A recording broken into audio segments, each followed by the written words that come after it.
Okay, so what is it? It's the 16th of November of 2022, and I'm back in the sewing room, standing basically in the middle, and feeling like, well, that's not so bad.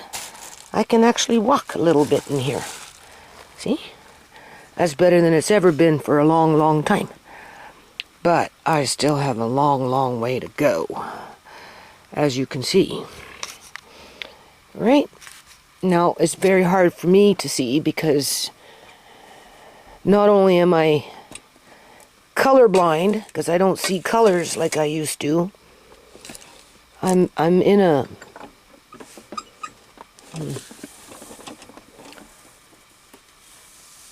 I don't want to call it a dungeon. It's not a dungeon. But it's dark like a dungeon. It's not, I wouldn't say, I mean, I've been in a tunnel for a long time, but I don't know. It's just a different perspective on life. So I bought these lights. Where are they? I want to open them up because before I go too far further with what I'm doing, I'm just going to have an easy day today. I'm going to try and maybe get outside for a couple of hours, but if I'm not up for it, people, I'm just not doing it. I'm just going to work on clearing out in here, doing a couple loads of laundry, you know, being that dish maid. Hold on a minute.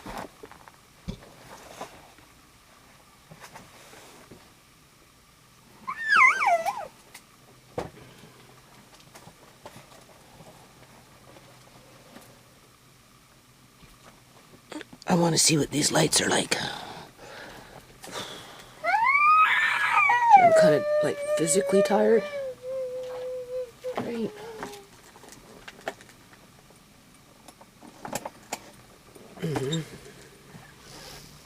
No, I worked hard on that lard. Ooh. I can relax. I get caught up with other things now.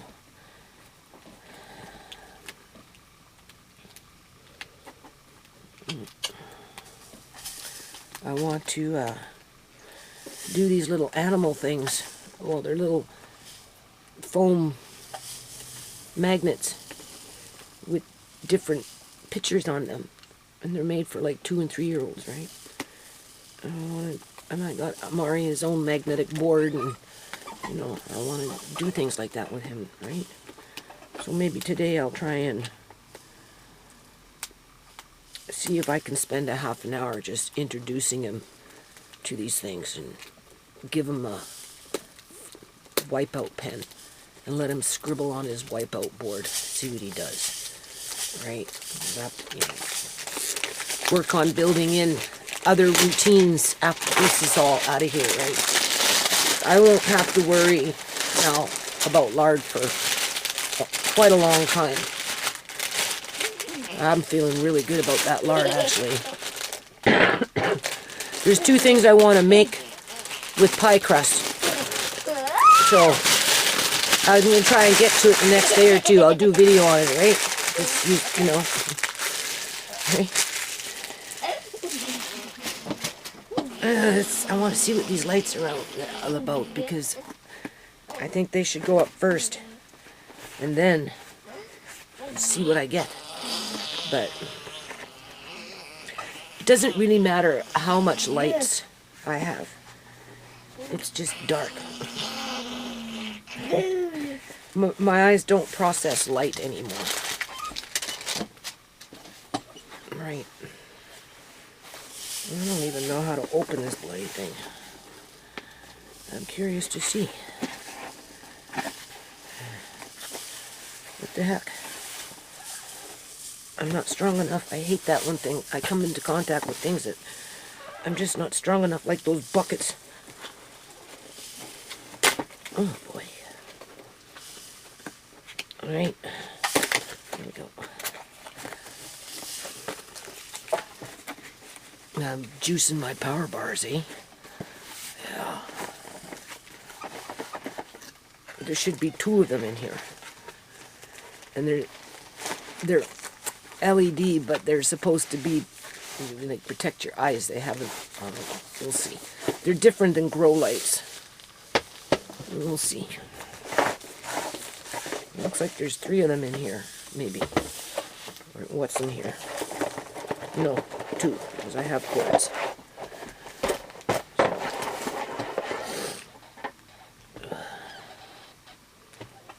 Right. What is this? See? I see something. Oh, maybe it's hooks and stuff.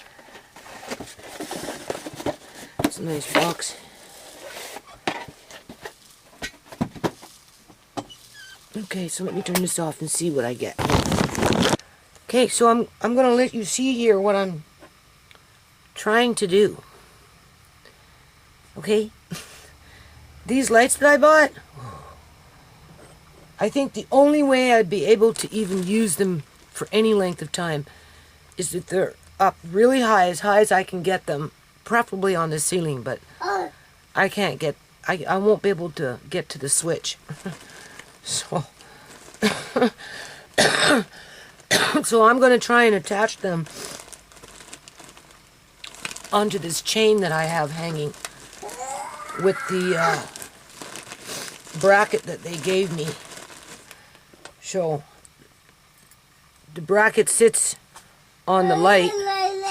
This, I'll just put up under the chain and twist tie it on so the light is shining down from the length of the chain. I'll show you. Right? Because I think that would probably be the only way. And I'm trying to light out in here. I don't know. Because other than that, these things like glare, like LED lights, they're hard on your eyes. They really are. And, you know, I don't know. They're not good for you. So, but that's pretty much all you can find, unless, of course, you want to go to a thrift store and look for an old fixture, and then you're running around looking for light bulbs, and, you know, it's a hit and miss. See? Find one with a little bit of rubber on it. These things are so light, I don't think it would really matter anyway. So I figured this will work, so that's what I'm going to do. So I don't know, I have to...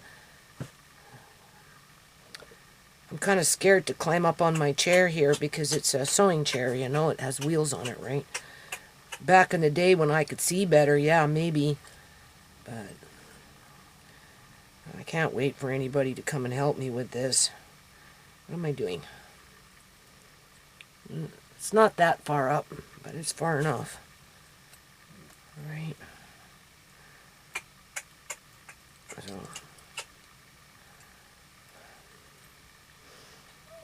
you start losing your eyesight, you become limited to some things. And climbing up on chairs with wheels is kind of one of them. So there, right? So then what happens, just you can twist it once or twice just to secure it. Okay, and then you have your two ends that go around the chain, and then you just, right, and because these are so light, not going to do anything. And then put this on.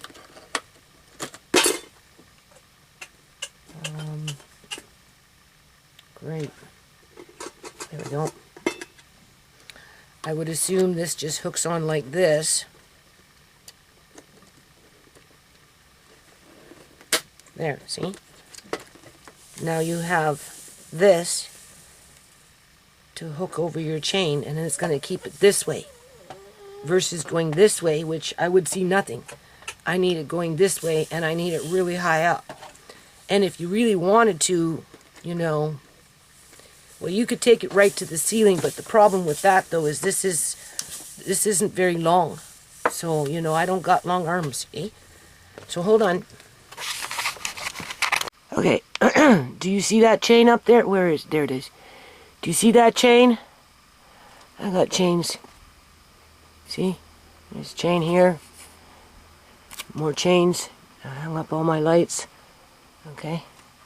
So we're going to take those little twist ties and just twist him around the chain with the light shining down. And that's almost to the height of the ceiling, which is good for me, because then it's going to brighten up in here. But I am honestly a little concerned about Amari being over here looking at the light. So I might, people, I might. If I decide I like this light, right? I mean, I'm not going to be looking at it directly. It's just going to be above me. But look where Amari is. Okay, you can see where he is. He's looking up, and his eyes are going to travel to it, right? So I might have to hang a sheer curtain just in here a little bit, a sheer, enough for him to see, right? So he's not isolated, right? But enough to shelter his eyes from the glare of these LED lights, okay? I'm just saying. Hold on a minute. Hold on, let me turn this off. Hold on. Okay, so for me, it's better. I mean, it's not perfect because of my eyes, right? Obviously, but I can at least see more objects, right? In here, in terms of being, you know, more defined, right? I like it, but I am a little concerned about Amari, okay? Because, you see, he's kind of looking at it. I just caught him doing it. I just caught the little bugger doing it. Hey, stop looking at it! It's going to be a problem, I can tell already. Yeah, he's looking at it, people. Little bugger, you see? That's what I figured he might try and do. Not, where is he? There he is. Right? Not because, you know, it's just because it's just natural to be drawn to it, right? Because it's a light, right? But over a long period of time, I don't think it's good for him. So I'm going to have to look now for some sheer fabric. That's what I'm going to do, of some kind. And I'm just going to hang. You know, I already have a hook. I plan on this thing here. That's all full of ribbon. I planned on taking it down anyway, right? So I'm going to hang just, you know, maybe to about here. Something that will, you know, you can see through it a bit, but it will just take away the glare. Because other than that, you can see how bright that thing is. And I got 2 of them, and I wouldn't mind putting up another one even over here. Because I've got chains up in here. That was so simple. It's just, you know, I really run these power bars, because you can see I have a lot of things. And that's not including the machines turned on yet, or all the lights. Right? And with my eyes going, it's even worse now. But this bulb looks like it's out. Oh, here we go. Now, it's just a question of where I want the other light in terms of, you know, because it helps a little bit. Hold on. Okay. These lights are like messed up. I got that one up there now, and I got that one up there. But for somebody that's got bad eyes, seriously, I'd hate to see what people's eyes are going to be like in 20 years from now under these kind of lights. Yeah. Now, I can use one at a time as I need it, right? In terms of, okay, I'm going to work a little bit in this corner. This one's not so bad, but let's say I turn off this one and I'm sitting up over by the serger and I just need a little extra light. Let's see if the one makes a bit of a difference. I don't know. This one seems to be more glary for whatever reason. But then I think whatever I do, it's not going to make much of a difference. Right? I don't like that. Maybe if I turn off some of these other ones, let's see what we get. Let's just imagine. All right. I mean, it's reflecting. You can see, I can see it reflecting. Now, I do plan on moving a lot of this, but even still, that light is, if you notice, is making me want to turn off lights. Right? So, I turned off that one, that one, that one, and this is no good. Not here. It's not so bad over there. I don't know, maybe because it's more in a cubby or something. Right? Oh boy, I don't know what to do, people. This lighting situation is no good. No.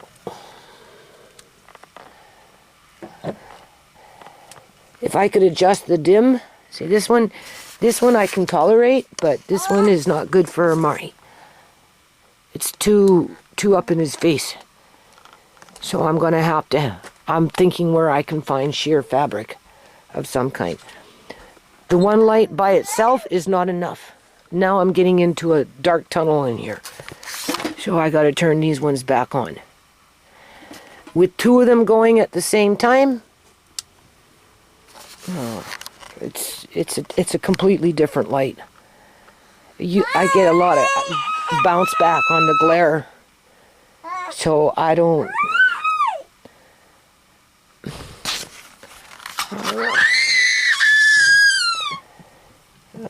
We can always move it someplace else, maybe.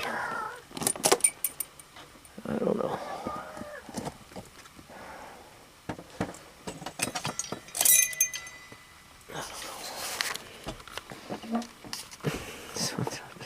It's all the same. I don't know how long I'm going to last in here, people.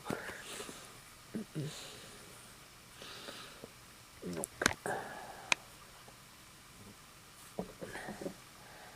Serious, something's wrong.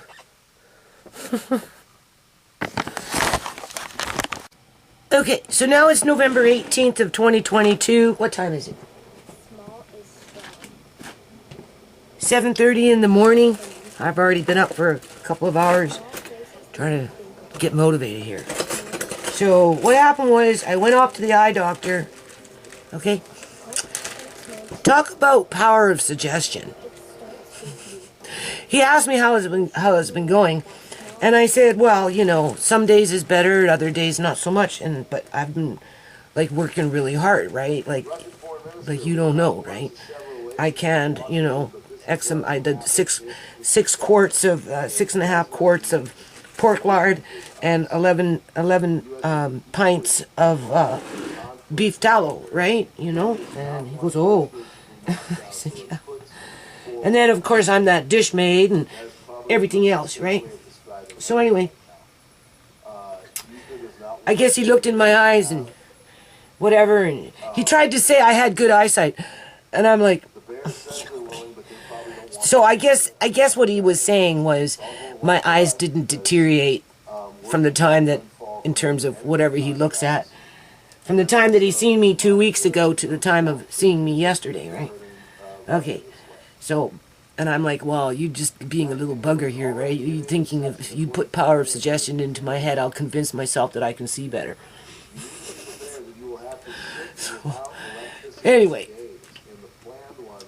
my pressure was at 30 psi.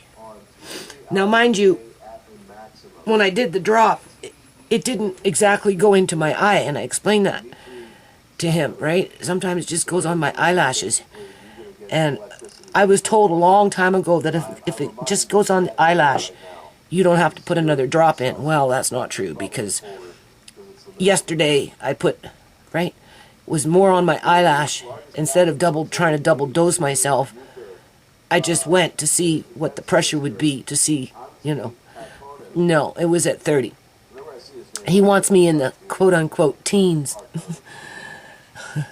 Even 25 is too high. He's not happy with that. He wants them in the teens. So, 3 ways to do it. Let me turn this off.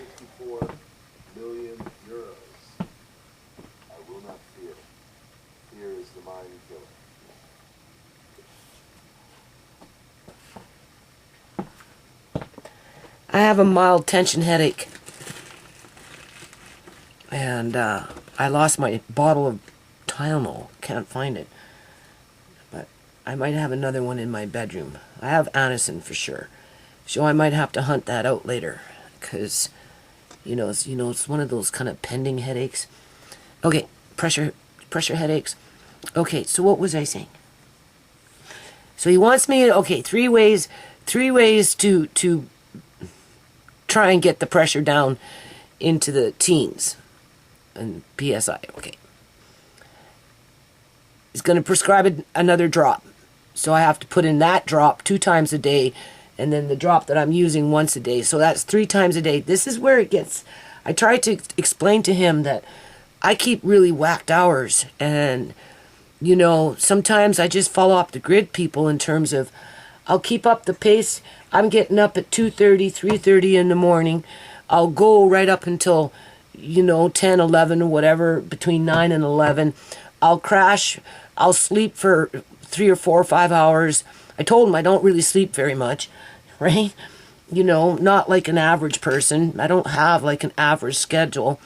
Do that for a while, you know, be on that schedule. I'm waking up anywhere between 2 to 5, right? You know, that's a small window. And then I go basically all day until I lay down thinking I'm just going to rest. I end up falling asleep. I only sleep for about 3 to 4 hours maybe, depending, right? And then I'm right back at it. And it's physical labor, right? So it's like, you know, it takes up a lot of energy. And I don't necessarily always eat as much as I probably should. But besides that point, I told him I drink a lot of coffee, right? You know, and then what happens is, you know, there might be something where, you know, you have to play that catch-up sleep, right? And I get those every now and then, where all I want to do is just sleep for a day and a half. And just basically do that, right? And then that just throws me off with whatever schedule I'm on. So on it, and when I'm working in the yard, in the good old days, you know, it's not like I can come in and brush off the mud, shake off the algae and the whatever, the spiders and whatever I'm in contact with out there, raccoon shit, whatever, and just come in and do a drop, right? So, you know. But we're going to try that first, because the other alternative is laser surgery, to which is only good for a couple of years. Now, this last eye specialist that I seen before this guy, she wanted to do laser surgery on me. But I said no, because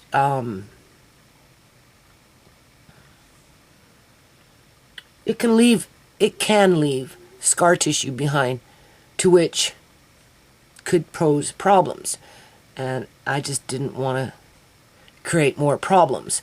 So I opted out on the laser surgery, because it's only good for a couple of years, and then, you know, you're still faced with a problem. And then because of my situation, in terms of how severe, in terms of late stage glaucoma I have, he may have to do surgery, like actual surgery, to try and do something to relieve the pressure if the drops don't work. Alright, because we're going to try the drops first. We're going to try the drops first. And then, I don't know, maybe laser surgery next, or maybe surgery next. I don't know. But that's where I'm at with my eyes right now.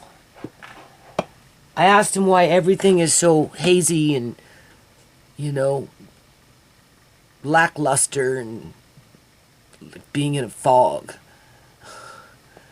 Yeah, he says because my peripheral vision is disappearing.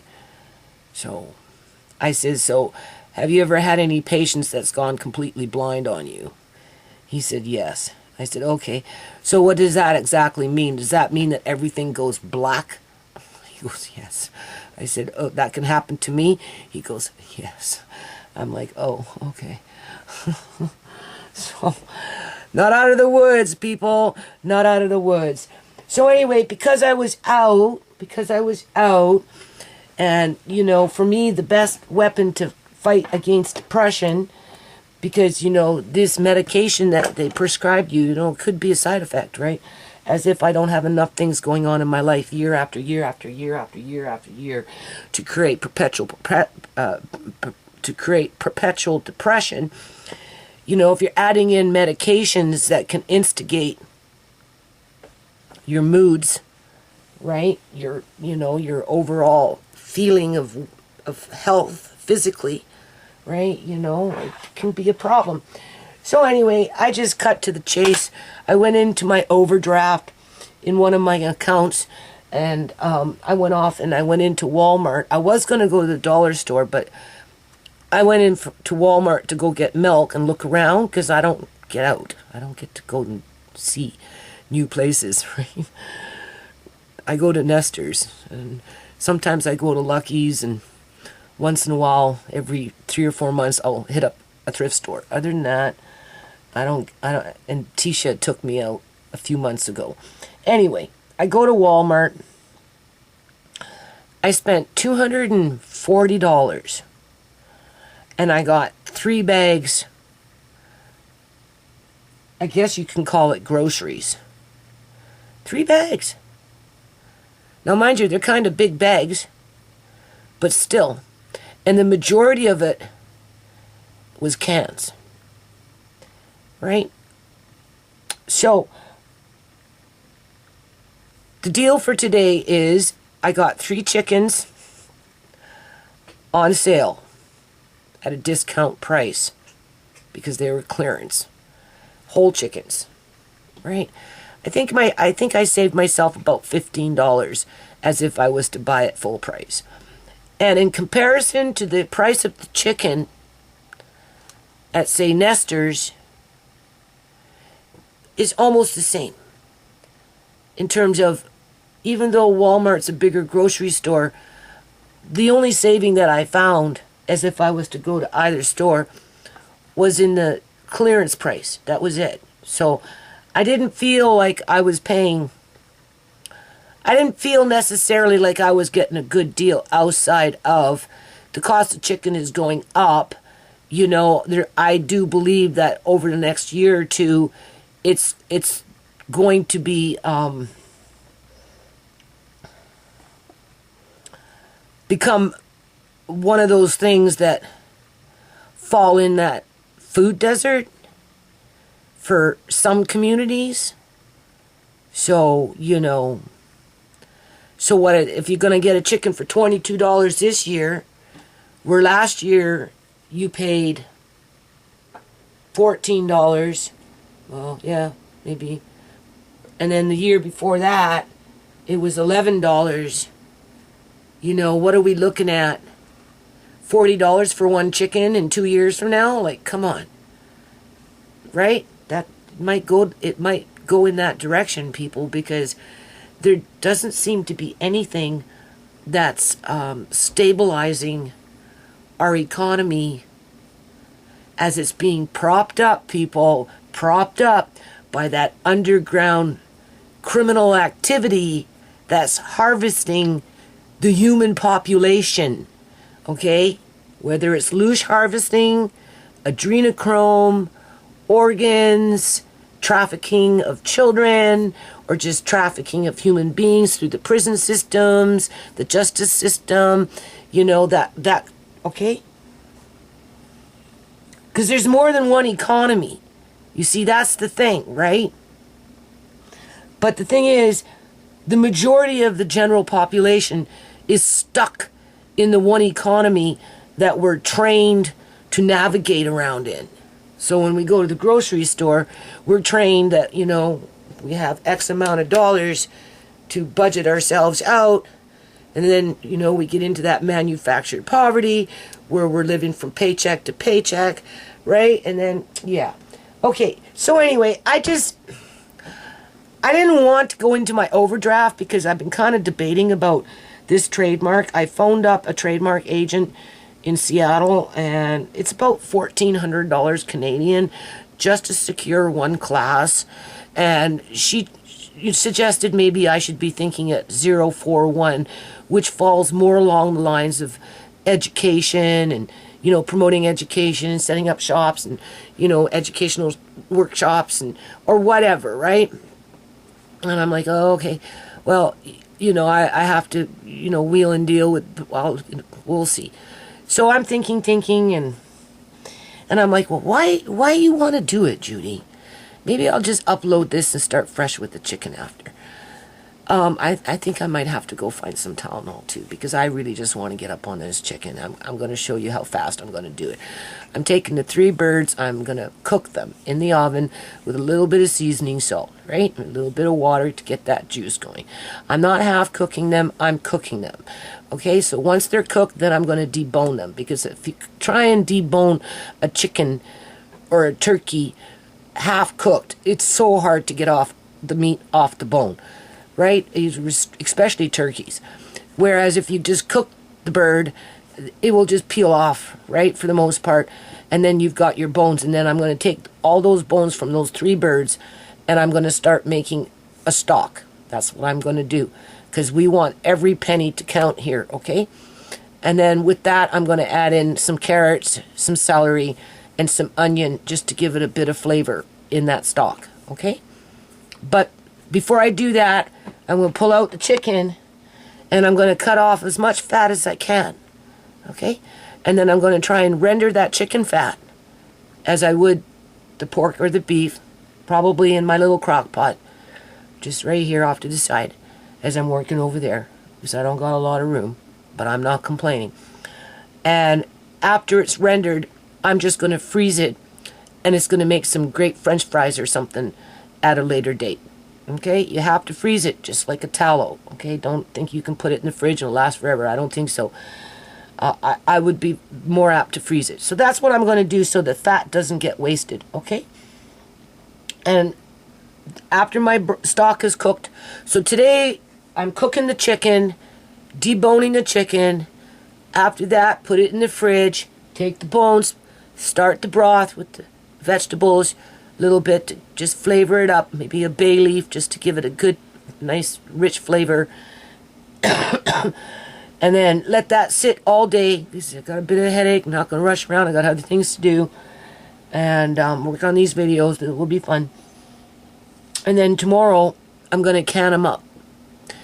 Now, I'm either have to scrounge around for jars here. Okay. I've got some with dry goods in them I can pour into a bag and freeze up myself some jars, but I think I'm just going to ask Tisha, I know where there's a box or 2, just to buy me a couple of more. One for sure. Case I'm going to do quart size, okay? Case. Because I'm thinking of the larger family now. I'm thinking like in a year or 2 from now, you know, my son wants to make a meal, or Tisha comes, gee, Mom, the groceries are getting expensive. And, you know, we don't have no money. You got any food for me and the kids, Mom? And I'd be like, yeah, okay, let's go downstairs and give her a whole box of good food, right? So she's not saying too much to me when I got home yesterday, because I was running late, and she didn't know what you want. What is it? Why you buy all this big bag of cans? What do you need all those cans for? Right? Now that she's got kids, I think she knows, just in case, right? And like Heinz beans, I'll show you. I'll just show you, okay? Okay, so that's what we're gonna do today. So that will be the new video. We'll just get on it. I'm going to show you the chicken, show you the Walmart sticker. Maybe we'll try and do a bit of math. Like, for example, I was in the store, wandering around. Never been in that store before, so it's not like I knew where anything was. And, you know, I guess people can tell that I struggle, right, with my eyes. And this man showed up out of nowhere. And he was a really nice man, actually. Very friendly, and you know, I told him I'm struggling with, I don't know where things are. He said, well, what do you need? And I'm like, well, I'm looking for pudding, you know, right? To blend up myself, right? A package of pudding, Jello pudding. And so anyway, he starts walking around, and he helps me find the pudding, and then I'm like, well, he goes, well, anything else you need? And I'm like, well, yeah, I'm looking for dates. Dates, well, here's prunes, you know, good walking around, right? I said, no, I don't want prunes, I need dates, because, you know, organic matters is another day when it comes to that big order, right? But right, so anyway, he helps me find the dates, and then he goes, I have to tell you this, it was so funny. Then he goes, well, is there anything else you need? Because at first, I think I asked him if he could see where the salmon was. And he showed me where the salmon was. He could see I was struggling. Anyway, I don't know. And then, so we get the dates. He goes, is there anything else that you need? And I said, well, I kind of need jars now because I've got this chicken, right? You know. And he did mention that there are, like, starting to be food shortages out and about in the community. Tylenol, or some kind of cough syrup is unavailable and stuff like that, right? So I said, well, I need jars. Long story short, he had to go upstairs to, you know, the kitchen area to buy pots and pans and that type of thing and look for jars. Anyway, he came back. He came back with a pint-sized jar like this that had a sticker on it for $11.99. He said, this is all I could find. It's $11.99. I said, you gotta be kidding me. That's too freaking funny. I said, you can buy a whole case of these types for $15 at least at freaking Canadian Tire. Right? So, that was funny. So anyway, I bought the 3 chicken because I do believe that whatever bandwagon we're on isn't going to end. Because I know how vicious governments can be, people. You see, that's the thing. And they do it in such an insidious way because they don't want to get caught. Right? I don't know how these workers that they use to facilitate their crimes when it comes to harming and injuring families and exploiting them and capitalizing off of them and all this other stuff. I don't know how the employees are bought off or paid off or bribed off, or I don't know what their benefits are outside of if they think they can get their 25 years in, they're set for life. But then at the end of the day, each and every one of them, as far as I'm concerned, is a sitting duck like an Uncle John, because the government doesn't stop anything from the pillaging of people's rights once they hit a certain age. Okay. That's why I file lawsuits. Okay. Because sometimes you just have to stand up for justice, right? For human justice. Okay. So, anyway, chicken. So, I'll clear off my counter. I'm not going to beat myself up for creating myself more extra work. Because it's not like I'm squandering the money. Now, I did go into my overdraft and I have to pay it back, which means that's less money for the trademark in December. But, you know, I'm so torn, people, with this trademark. Like, you know, I'm mumbling to myself as I'm walking around. Okay, you tried to reach out to politicians in the United States to get, you know, right, the heavy hitters in there to promote goodwill and community prosperity and blah, blah, blah, blah, blah, right? As leadership, right? The president, Obama, even though he was a senator at the time when I approached him, mayors, Mayor Lindrud, and then Billy Nunginger, which is kind of like a mayor, right? And he was, right, for Plaquemine Parish. And then, we, you know, governors. We had Governor Rick Perry. We had senators, Senator Wilson. You know, we had the religious leaders, Jesse Jackson, Al Sharpton. There was an Islamic group up in the New Orleans area that I tried to contact and wrote and sent them information. You know, not including what I did in Canada in my own province. Okay. So it's not like I didn't make the investment in terms of finances, you know, the typing, just sending the information. Some of those people in the States, I sent them gifts, right? Okay. And then I tried the YouTube streets, right? We had that Latrice Allen, which is just a hogwash as far as I'm concerned, a paid shill, a distraction from what's going on in our communities, who is completely self-absorbed and a poor excuse of a mother, in my opinion, because, you know, she's not telling everybody legitimately what the real deal is in terms of how she's accumulating her wealth, as if somehow it freaking gives her credentials, right? As she basically exploits poor people, not because she wants to give to them, but she wants to make it look like she gives to poor people, right? I'm serious, okay, people? I've been watching her fucking years. I sent her all my information to the nonprofit. I don't appreciate her son wearing my do-rag, the red one that I made, right, on YouTube, as she basically mocked everything that I worked for in all these years, from the time I sent her asking her to help with the foundation, to bring it to a whole new level in terms of, you know, the United States, from state to state to state. It must have been too big for her, even though she thinks she's bigger than it, right? Because it's all about gimme, gimme, gimme. That story hasn't changed.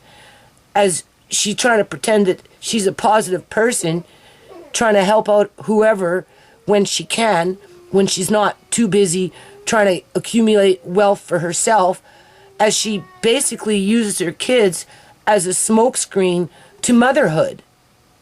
Like, she has no clue what happens to kids when they grow up.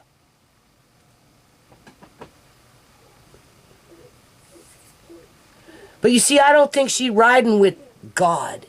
I really don't think she's riding with God. So, you know, let it go. Let it go. Like, let the fucking trademark go. You know, same thing with that man that was with, geez, I can't remember their names. Hold on a minute. What are you fussing on about? You're fine. I have to make sure he's not flipping himself around on that couch, hanging off. Anyway, there was a guy in the States that was going on about how he wanted to, something Kareem or something, I don't know. How he wanted to do all these things for youth and blah, and start a studio and blah. And you know, I sent him like $600 worth of freaking costumes to do an auction to raise money for his cause. And as soon as he got the freaking costumes, realized what he got in the bloody mail, people, he ended up freaking hanging up on the phone on me, because he was talking to me on the phone saying, oh yeah, send it to me, and yeah. And once he got it, he realized what he got. Holy shit, he just didn't want to talk to me no more. Kept that shit for himself, gave it to his girlfriends. Yeah. This American for you, a YouTuber, right? Just like that other one, Latrice Allen, same thing, right? Send me, give me. And then when, you know, it's not like I was asking for like miracles outside of maybe a little bit of effort, right? You want it to be national. Here's your way to be national, right? You can't do everything by yourself, although this woman seems to think that she can. So, you know, as far as I'm concerned, she's a poor role model for anybody, because she doesn't take anything freaking serious unless it benefits her. So why would I want to renew the trademark? I can't reach the politicians. It's impossible. They're, you know, the only person that ever wrote me back and thanked me for anything that I gave them in all these years when it related to the United States, right? Like, literally, personally thanked me, was Governor Rick Perry. Okay? That's the only one. But by himself, he can't implement change in terms of whatever I was trying to do. It's not working. And I don't need a trademark to show you how to can chicken or anything that I show you in these videos. If somebody wants to be stupid enough and go off and get a trademark, New Nations Unity, for the United States of America with all the drama that my government has put upon myself and my family through their scandalous activities of death, harm, and injury, well then go ahead. So be it. And if they don't want to, then it will sit there, because if I don't renew anything for the states, it all goes off to the wayside. But I'm in the back of my brain thinking, well, since you got an eye doctor that has a strong sense of power suggestion, and he seems to think that your eyesight got better, or at least you can see better, you never know. Maybe in a couple of years from now, you know, if you really wanted to jump back up on that bandwagon with New Nations Unity in the United States of America, you could just re-register, like start the process all over again. It would be cheaper for me to start all over again than it would be to hang on to something that clearly people don't either understand or want or respect or appreciate. Don't want to invest into. So are you just renewing the trademark because you got ego and you don't want your ego, bust your bubble, right? Right? Does it make you feel like you've accomplished something? Because I sure in the hell haven't accomplished anything, people, that's for sure. I did little baby steps along the way, but nothing in comparison to what I wanted to do. You can't reach Laura Lynn, that Thomas, that alternative news reporter or whatever she is that lives in British Columbia, Canada, not too far from me, because, you know, she's on a totally different agenda, right? So, right? But she going back and forth between the United States because she's got dual citizenship, you know, and she's got Canadian citizenship, and she was born in raised in South Africa, even though she's as blonde can be, and she's not racist, nothing like this. Then she's going on about how, you know, we got this transgender agenda going that's like, you know, attacking small kids with the wrong messages at a too early age, and to, you know, change their sex and mutilate their bodies, and she always going on and on about that. Then, you know, when they had that trucker thing going on, next thing you know, she's merging the Canadian flag with the American flag into one flag, and I'm like, wow, you know, like, you just whatever. Those people that they interview, and the same thing with that Liberty Talk Canada, right? Another one that lives out here in British Columbia, Canada, that's supposed to be such a big community activist. You know, they interview this person, they interview this person. You try and contact these people, they don't contact you back. They don't care about you. So, like, you know, why? Why are you going to spend $1,400 when you need to get glasses? I need more than one glass. I have to pay for it myself. Right? Andre needs his teeth done. Right? You could buy more chicken and fucking at least have chicken in 4 years from now. Right? Assuming what? We don't even know where any of us are going to be here in 4 years from now. You're right? The dollar is going, something is happening, like the exchange rate is really high right now in terms of Canadian dollars to American dollars. But, you know, we've got all these issues with the economy and people talking about the American dollar is going to crash. So what's that? What does that mean? Housing market's going to crash. Whatever. What does that mean? Does that mean I pay $1,400 for a trademark that nobody gives a shit about, basically, right? And then 6 months goes by, and then I find out that now, if I was to go renew it, it would only cost me $400. So I lost $1,000 on fakery, in terms of a fake economy, a fake reality, a fucking fake life. We are all living, to some degree, a fake life. Only people, they're not aware. Right? The only thing that the governments are doing is breeding more desperation, more white-collar criminal activity. These cartels that are organized crime within our healthcare system, our justice system, our social services system, all the public school system, just the educational system, all of it, people. It's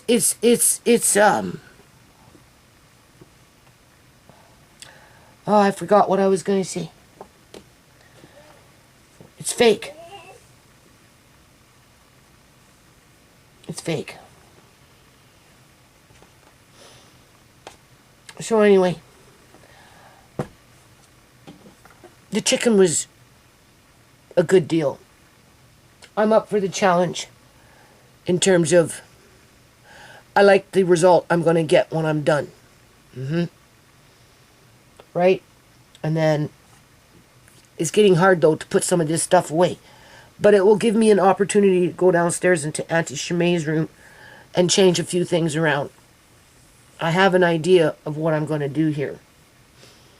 Because it would be nice to be able to go get yourself a nice quart-sized jar of quality chicken in quality broth. Yeah.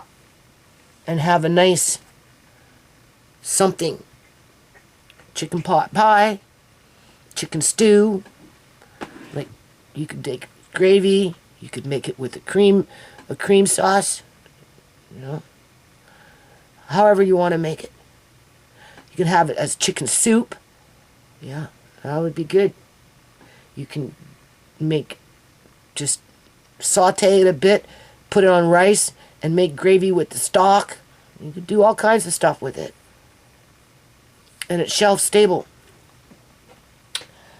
Yeah, for a long time. So anyway, I don't know. I don't think I'm going to do the trademark. Because I'm kind of sabotaging myself. Like yesterday, I went to... I didn't have to go to Walmart. I could have just came home. I went to go get milk. I was going to go to the dollar store. I budget myself maybe $100. But once I got into Walmart and...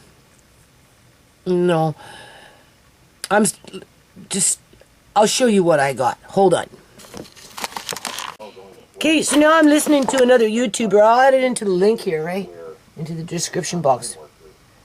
He's talking about 25% of Americans are facing power outages with, the weather being erratic when it comes to cold snaps. Okay? And it seems to be mostly on the East Coast, down throughout the East Coast. Because there's just not enough fuel, heating fuel, right? And, that manufactured food deserts and poverty and just everything, people. So anyway, this is where, if you have canning jars, wherever you've got them, just make sure you have a few blankets around. So that if for some reason the hydro does go out and it's like extremely cold, freezing, right? Just cover up your blankets. Cover up your jars. Really try and just insulate them with blankets, and hopefully that will protect them from, depends on how much headspace you have, because water expands when it freezes, right? If it freezes in the jar and it doesn't crack the jar, you'll still be okay. But either or. Okay, so now I'm coming back here and I'm going to bring out all these cans. So hold on a minute. Okay, so I'm not going to get mad here. Serious. This is my Walmart bag, you can see. Alright? I had 3 bags like this. And one was half empty because it only had a little bit of vegetables. I bought these tomatoes. They came up at $5. So you're paying $1 of a tomato. So keep working with your little grow room, right? My babies, eh? Get better at your game, okay? Haven't started my lettuce yet. Soon. Anyway, I'm not going to get mad here, because what you're going to see here, people, and then the 3 chickens, because I'm going to put this away. I have to figure out where I'm going to put it, right? What do you call it? I am, I paid $239 for this. I got a little bit of broccoli, a little bit of broccoli. I got like 5 little teeny zucchinis. I got 2 long things of aloe vera and 4 oranges, 4 little beets, 1 red pepper, 1 green pepper, and 2 cucumbers. That's all, and these tomatoes. That's all I got in vegetables, okay? So that, what, 30 bucks, 40 bucks? I don't know. $5 just for that. Okay. Everything else, we'll round up the vegetables at 40 bucks, okay? What you see here, plus the 3 chickens in my freezer, or in my fridge, was $200. Okay, so let's see what I bought for $200 here, people. It's not very much. It is seriously not very much. But for me, it just blends in with everything that I have, and it just diversifies my food choice in the house for a long period of time, because I like to buy in bulk, right? All right. That's $200 minus 3 chickens. So what we got here is, I'm trying to remember the price because I already looked over the receipts. Everything came in exactly the way it was being displayed on the shelves, okay? So there was no mistakes when it came onto my receipt. These, as I was waiting for that man to come back with jars maybe, I was standing there and standing there and standing there, right? And I seen lard was on sale for $3.47 a pack. It was lard, Crisco lard. It was $3.47. Okay, we'll talk about that in a minute. And this brown sugar was there. So I noticed the brown sugar, well, light brown sugar. It was $1.97 per pack. So because I was standing there just waiting. I thought, oh, I'll just pick up a few of these. Now I do have some of these in buckets in my other pantry. Okay, whatever. We know I want to buy the date sugar in bulk from Organic Matters, but that's another shop. All right, so $1.97. I guess it was on sale. Anyway, picked up, what, 4 of those? Looks like 4, 5. Picked up 5 of those. This was coming in at, I don't know if it was $3 a can or $4 a can. Anyway, I picked up 5 cans. Okay, it was maybe $2.97 a can on sale. I should have picked up more. If I would have had more money, I would have bought more, but I only had about maybe $2.50, and that's basically what I spent. And that was on my overdraft, okay? So I'm like, have to play catch up now. So we got those. I tried to order Heinz beans online through Walmart because I ordered some soap and stuff, right? But I guess because it's food, it's something different in terms of you have to book a day to have it delivered and blah, blah, blah, and blah, and blah, and I just whatever. So, plus you had to pay for the shipping, right? So by the time you get it at $1.27, go through all that to get it delivered and tack on another $7 for delivery just for 10 cans of Heinz beans. I thought, no. Just find your way one day soon to Walmart and see if you can pick them up. So I got, what is that, 12 cans of the Heinz beans with the maple syrup. Because, first of all, I really like them. And,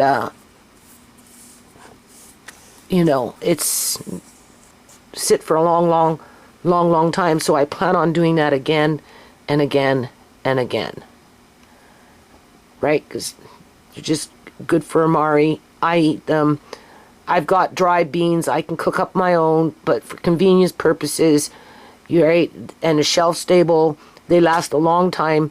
If the hydro went out and things were to freeze, this was all to freeze, for whatever reason, after it unthaws, the food inside will still be good.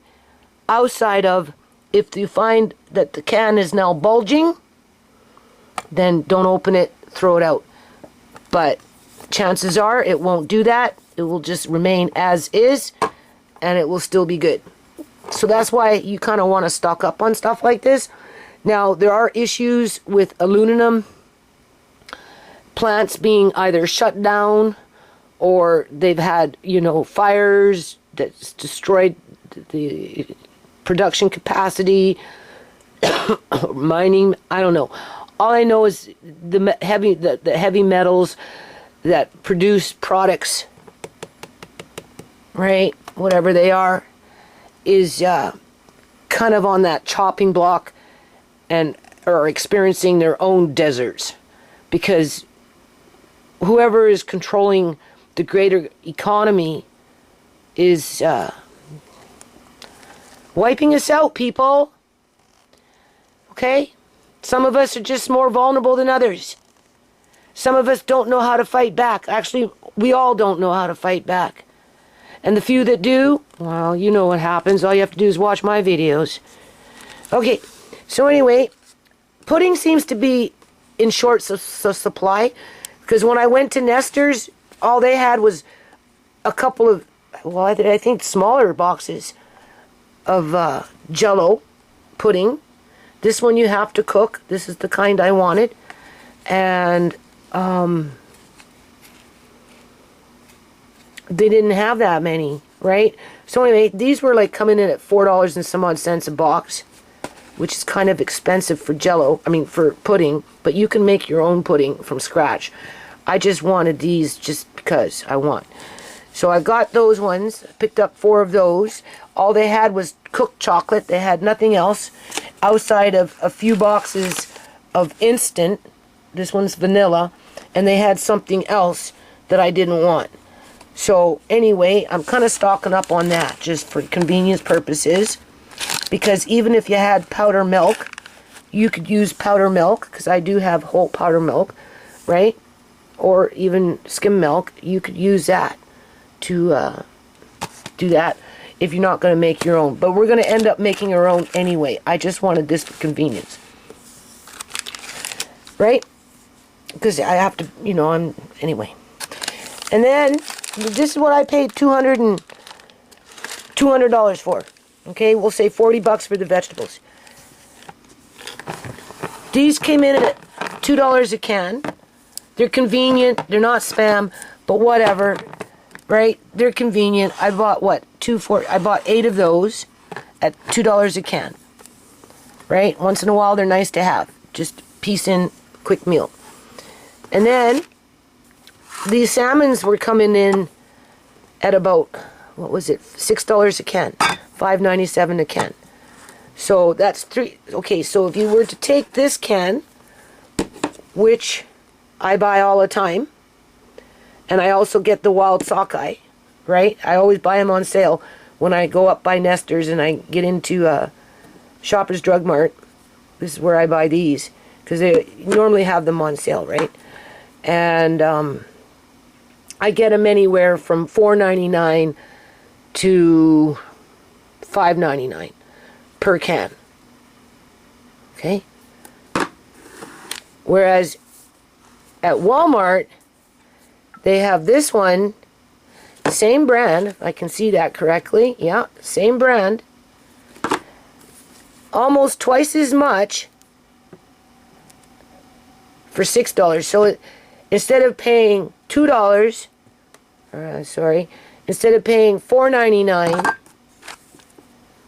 up to, because some of these, like the wild sockeye, they got them at $7.99, right? And then the pink salmon is like $4.99. If you're lucky, you might find it at $3.99.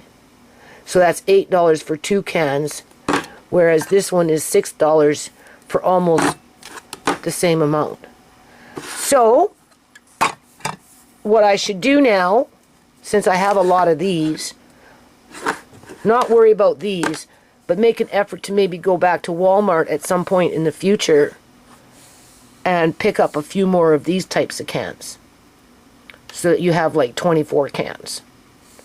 Ultimately, that's what you want, is 24. Well, that's what I want, 24 cans. Right? Whether I buy them all at one time, or whether I buy them in bits and batches and just add into it like that. Do you see? So in that situation, I got, what, 6 cans? Okay? So, all that, 6 cans of salmon. Okay, you can see.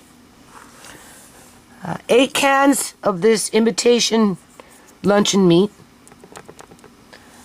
12 cans of beans, 1, 2, 3, did I talk about the dates? Yeah, 1, 2, 3, 4, 5 packets of dates.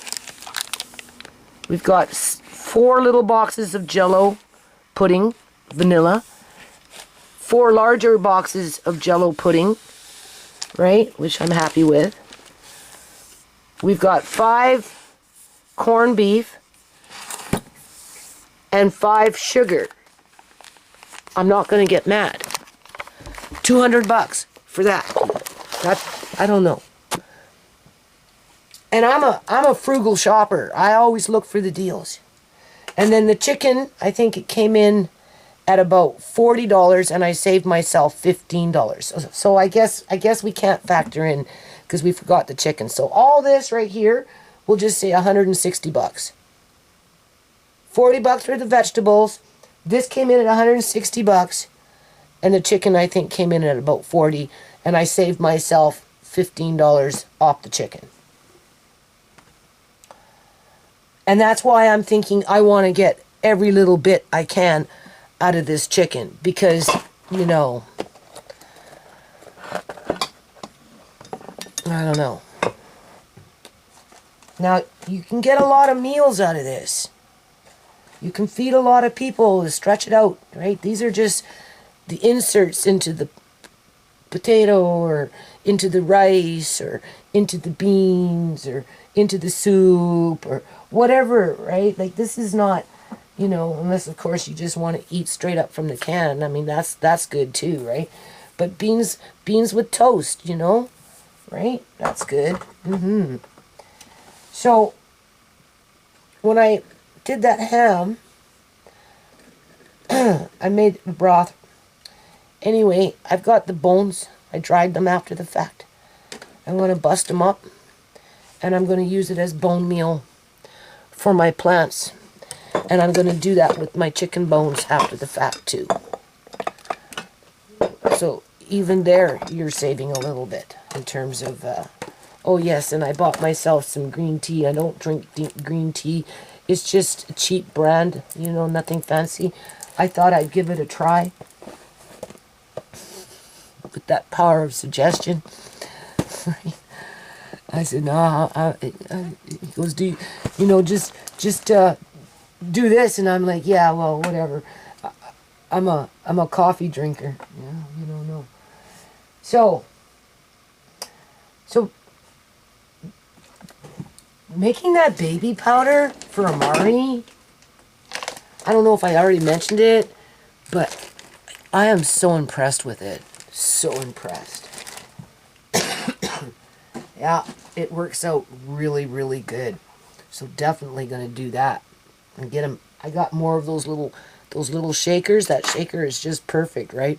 I got a couple of more. I'm so glad I salvaged them when they got outside, because I can have one over here, one over there, right? And you don't need much, and oh, it's so nice. So if you need a baby powder, I highly recommend making that initial investment with the arrowroot and that particular type of clay and just an essential oil that you like. It'll be very good for you. Yeah, very, very good.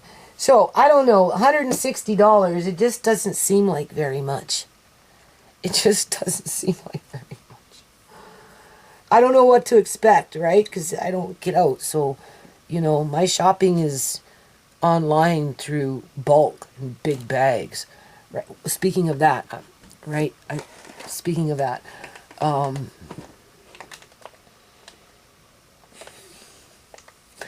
went back onto Organic Matters because I keep checking the price. Because I'm debating about this trademark, people. And I'm like, don't spend money. Don't spend money. Just cough up the $1,400 and stand your ground. And I'm like, yeah. And again, and I just don't like, what, why? You know, you've approached so many people of different types, right? You know what I mean? Different positions in life and just whatever. And it just, nothing works. And you've got nothing to prove, you know. You have to look after your family. You've already sacrificed and lost so much. as if, you know, you can make any kind of a difference in the United States. It's on this path. You know what I mean? It doesn't, I don't know. So I just felt this was the better investment at this point. Seriously, if I want to recreate the wheel all over again in terms of putting in my application for a federal trademark in the United States of America, I can start fresh. If I did it once before, I can do it again if I want to.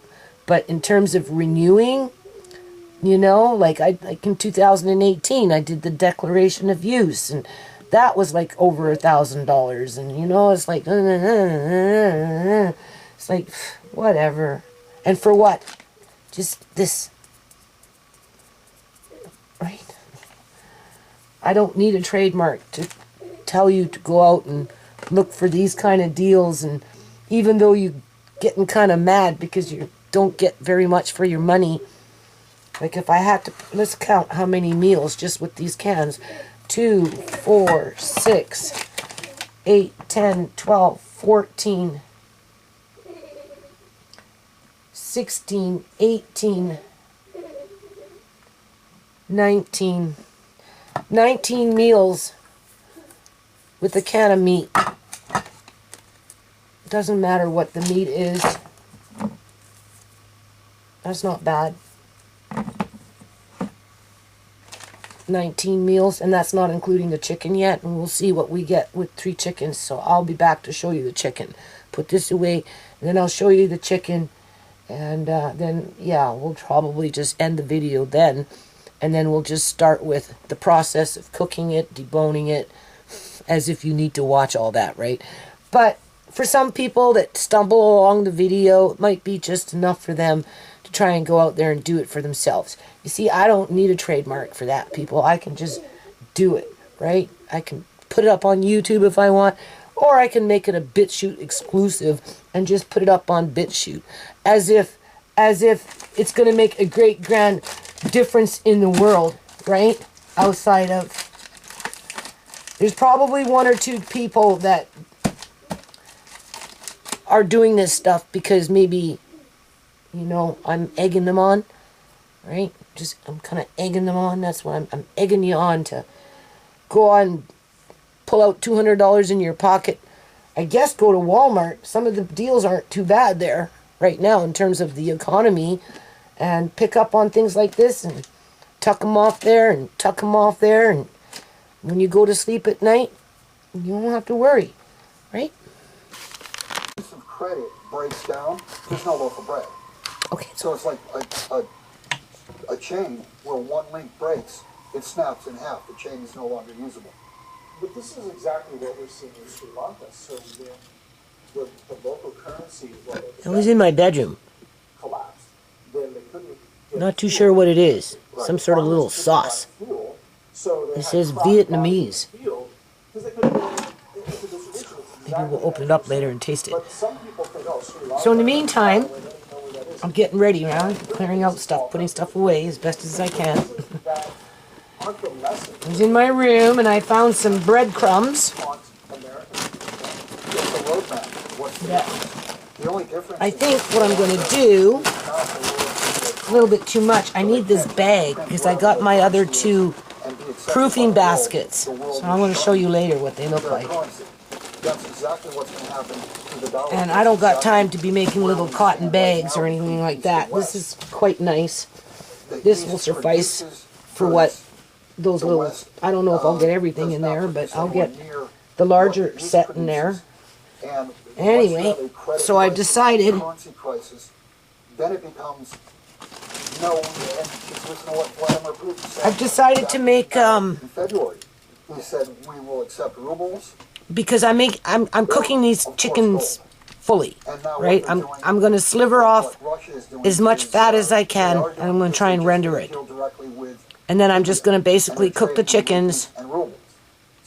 And I thought, why not make some stuffing? What this just shows And is then that when you start to debone, just take the stuffing out let it completely cool, and then wrap it up and put it in the freezer, and then you can just, you know, for me it would probably be, right? Otherwise, I'll just be grinding these things up, and so I won't be using that much, but I'll use some of them anyway. So that's what I'm going to do. I'm going to make a stuffing, and I'm going to stuff each bird. And then I'm going to bake it. So I'll be back. Hold on. Okay, so since we're featuring Walmart chicken here, so anyway, you can see, right? I got discount here, eh? Okay, so basically I paid $44, people, for 3 chicken, okay? And I saved myself $14.50 approximately, give or take a few cents. Well, we'll say $14.70. 70, yeah, something like that. So, you know, was the $14, almost $15 worth of saving worth it? Well, in this situation, being that it would have costed me an extra $14, yeah, I would say so. I mean, they were just there calling me when I walked by. They're the only 3 in the whole, everything was empty except for those 3 birds. And I thought, oh, scoop them up. So we're going to try and make every little bit count here. That's the point. We're going to calculate what my $44 got me in terms of, I guess, quote-unquote meals when it comes to chicken. Depending on what I do with the broth, I might even be able to can a couple of cans of broth. It's hard to say, right? And then you've got that. You'll have that, perhaps even a little bit of chicken fat, because I plan on taking a fair amount of the fat off, because I don't, you know, I'm going to be canning this. So I like some fat in my jars, but not a lot. So we don't even want to waste the grease from the fat, right? We want to render it and then freeze it. And then even with the bones after the fact of cooking and turning in, you're going to create a bone, almost like a bone broth, right? Technically, you got to cook your bones for 2 or 3 days, 4 days in order to get that deep, rich bone broth. In this situation, as soon as these are cooked and cooled, I'm boning them. Chicken goes in the fridge, covered up. It can sit there for a day or two as that pot is stewing on the stove with the bones and the vegetables, right, to get it really enriched. And then that's the broth that I'm going to use to can the chicken with, right? Then after that, then you rinse off the bones and you go dehydrate them and you mash them up and you use them for plant food or whatever. Okay, so all I did was add in some, I think these were my broccoli leaves, remember? My microgreens. So I just threw in a couple of pinches of that, 3 fairly large cloves of garlic, a bunch of pepper, to which actually I'm going to do a bit more pepper, and some old poultry seasoning that's still good up in my cupboard, right? And a little bit of salt. I'm going to go wash those birds. I'm going to stuff them up. I'm going to put seasoning salt on them, as if, you know, whatever. Put a little bit of water in there, and I'm going to cook them up. So hold on. Okay, so what I'm doing here is I'm taking off as much skin as I can, and while I'm doing that, I'm going to talk. So you can put it on me now. Okay. All right. There you go. Okay, well, when I need it turned off, you're going to have to come turn it off for me. Okay? And then actually it should be charged for a bit. So anyway, now I've never done it this way before, but I'm finding that this skin is coming off actually pretty good. Back in the day when, you know, we were allowed to eat fat, they used to fry McDonald's French fries in chicken fat. That's why they were so good, so good, so good. Nowadays, they come out tasting like cardboard, unless they're straight out of the and hot. But as soon as they dry up and get warm or like cold, oh. So anyway, yeah, that's what they used to. Most people know that, right? So that's why you kind of want to keep it. Now, as I'm, oh God, I so wish I could see better, people. You don't know. I miss those good old days. I have like, this doctor's not saying anything about cataracts. I don't think he wants to mess with my eyes too much. I think I scare him. This last time around, he was a little nervous with me. I don't know, maybe he was just having a bad day. Right? I told him I had a mass exemption, but it was stolen when Amari had his seizure at the hospital when I was sleeping. Somebody went into my purse. Took Andre's mass exemption and my mass exemption. Because I had it at the hospital. Because I showed the security or whatever was, put on a mask! And I'm like, I have a mass exemption. Here it is. I showed them, put it back in my purse, and I haven't found it since. It disappeared because I was sleeping there, right? I do believe somebody went in my purse and took it. Kept it for themselves. Yeah. So anyway, I told him, I said, I do have like a legitimate mass exemption. The only thing is, my family doctor told me to take him to court. He goes, oh, why? And I'm like, well, because my daughters were murdered and he's trying to withhold information from me, right? And so anyway. But yeah, he's not mentioning anything about cataracts. And I know that when I was seeing that other eye specialist, she wanted to do cataract surgery. They weren't bad. Andre? Yeah. Don't start chattering in the background, man. And like, why are you even on that thing? Get off it. Jude's on. You haven't played for us a little bit. Jude is on. Yeah. Anyway, she wanted to do, what is that called? Cataract surgery. She said, right? But of course, that didn't happen because, I never really felt comfortable with her, people, because, she's the one that put all that freezing agent. You want to answer the phone? Freezing agent in my eyes. Hello? Who is that? Hello? Yeah. And you confirmed the appointment with her? Okay. Are you coming later on to pick up my care card? Okay, can you go to Nestor's and grab me some jars and some milk? And because you're going to drop off right next to the London Drugs pharmacy. You're right there. Okay? The one up by Nestor's, yeah, because that's where my other prescription is. It's best to keep them together, right? So you can just run in, drop it off, and then just run into Nestor's, grab me some jars, some milk, and a bag of chips. I'll give you my bank card for that. Okay? Okay, I'm doing this chicken now. Love you. I'll see you later on. Okay, bye. Amari has an appointment for his splints coming up. So yeah, no, and I don't, it was hard to deal with that individual because I didn't know what to freaking expect. And then with my doctor doing what my doctor did, I just never made it back, people. And then I tried to find a different eye specialist, but I couldn't get a referral from anybody. So I am actually thinking of filing another lawsuit here. Only I'm going to put myself as the victim.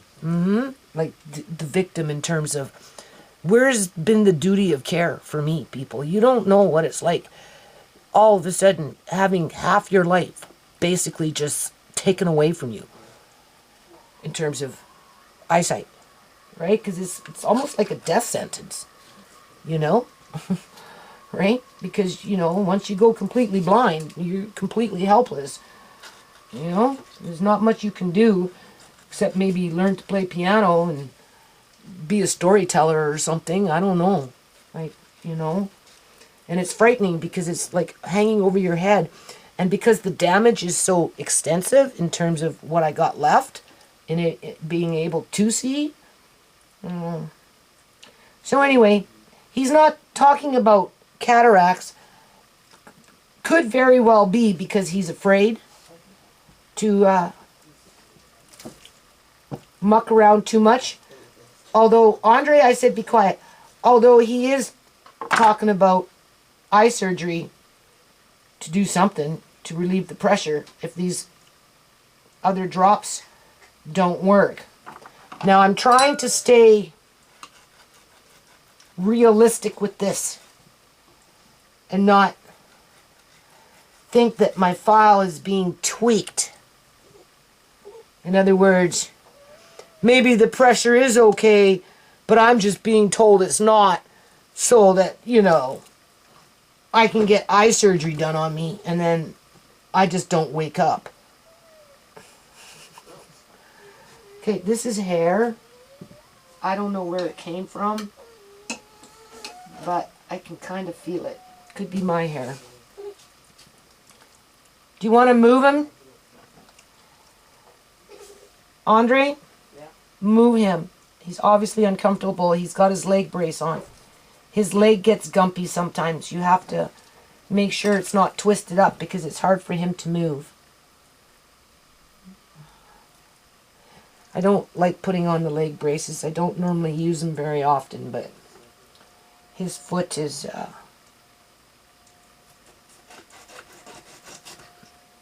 you know, it's curling, right? And the leg braces, they don't help with the leg in general. But whatever. We love Amari just for Amari. That's all that matters. Amari will never be perfect. So yeah, he's not talking about anything about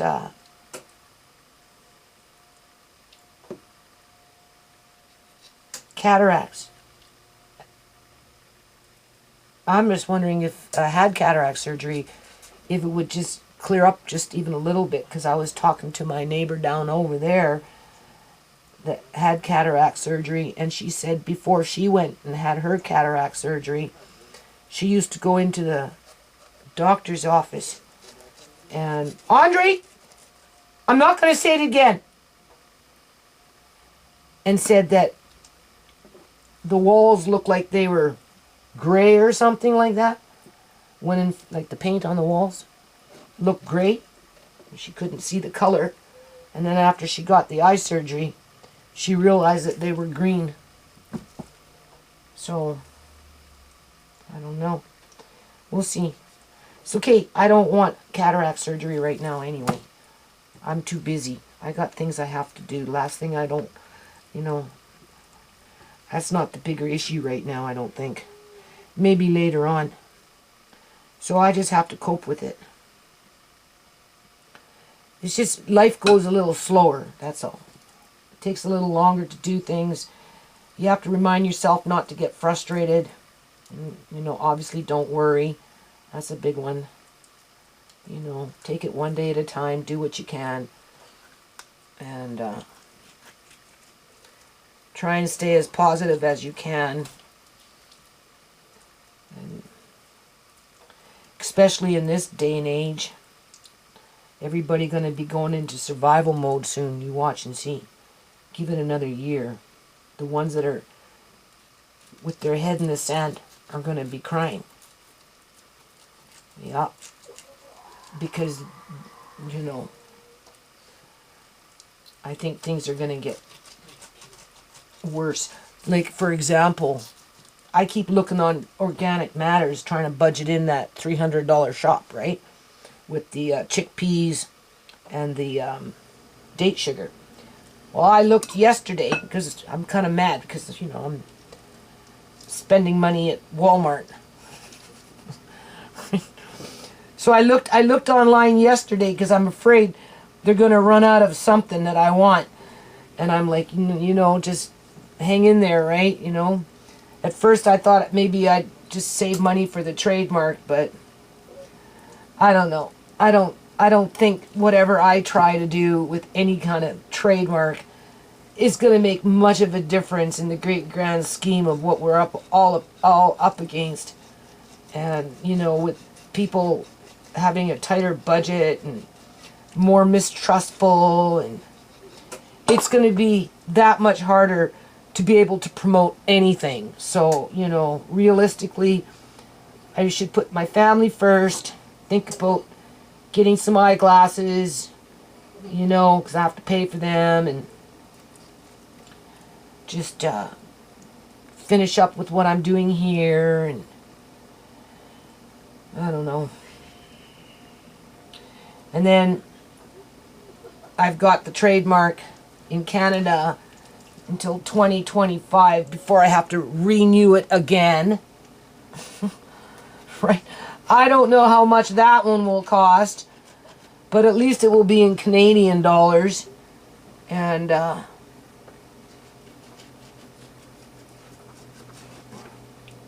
if it looks like I'm caught up with all the work in relation to the foundation with paperwork, and you know, I managed to do a few updates on the website or something, and it looks like maybe, you know, it's moving a little forward with something good, then I can always just put a new application in for my trademark in the United States if I want to.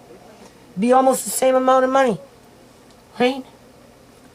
At least I'll know in 2 years, 3 years from now what the economy will be like, assuming that I can even see.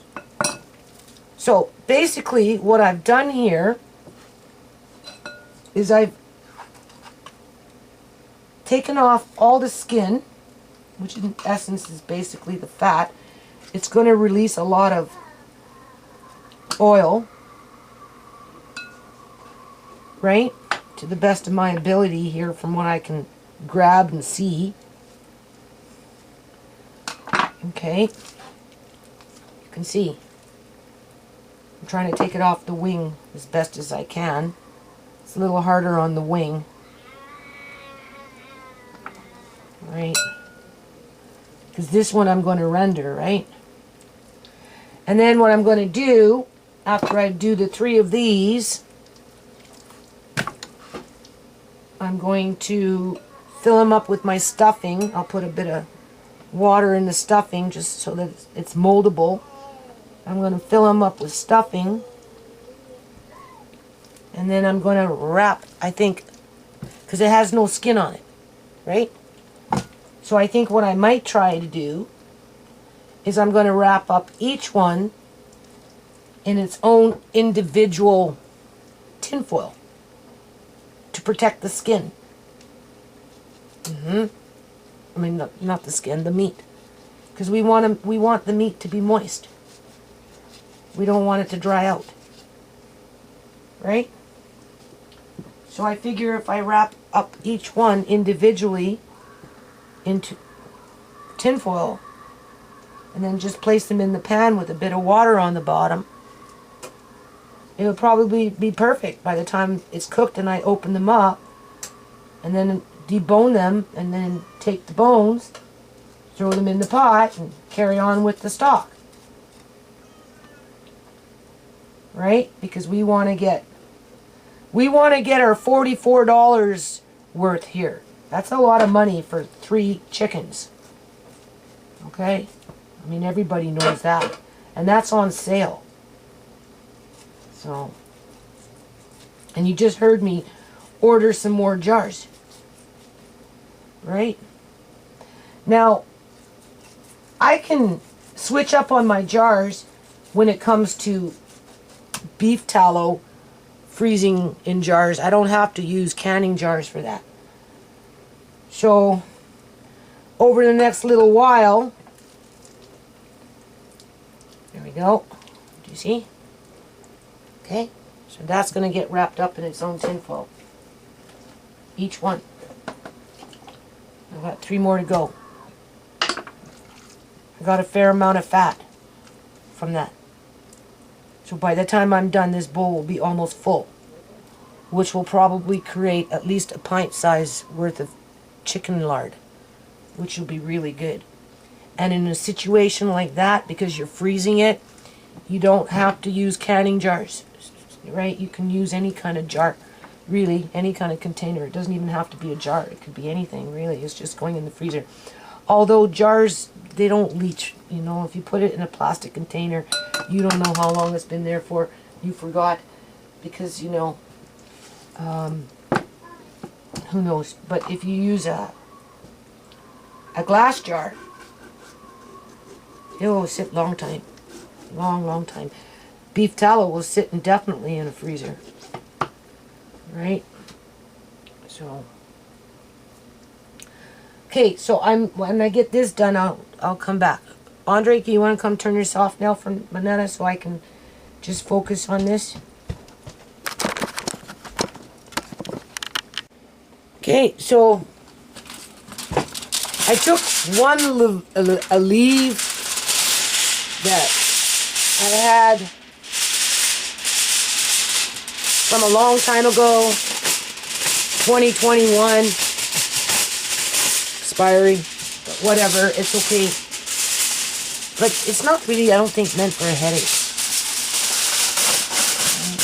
It's poking at my eyes, people. That's what it is. You know?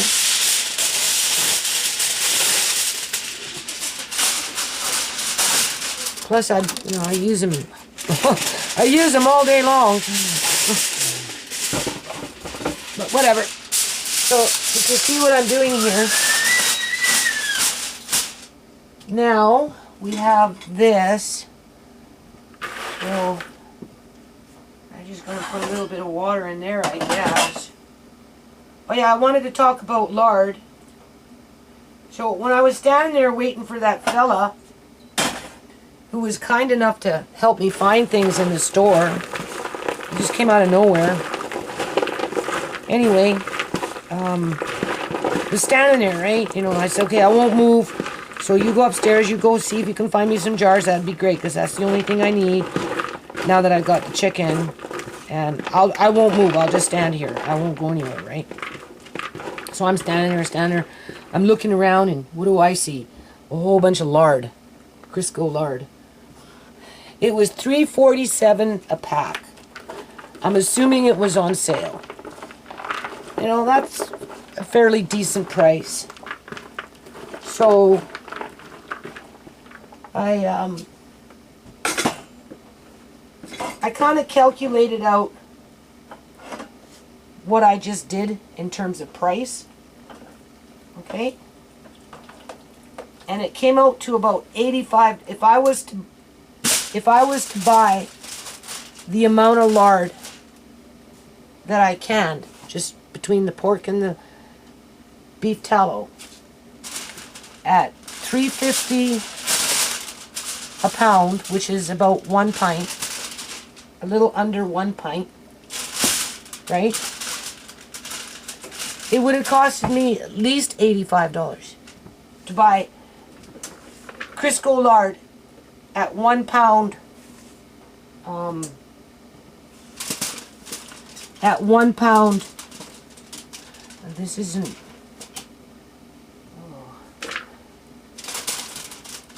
I need more water. Ow. Oh, I just have to wash everything. At 1 pound, $3.50.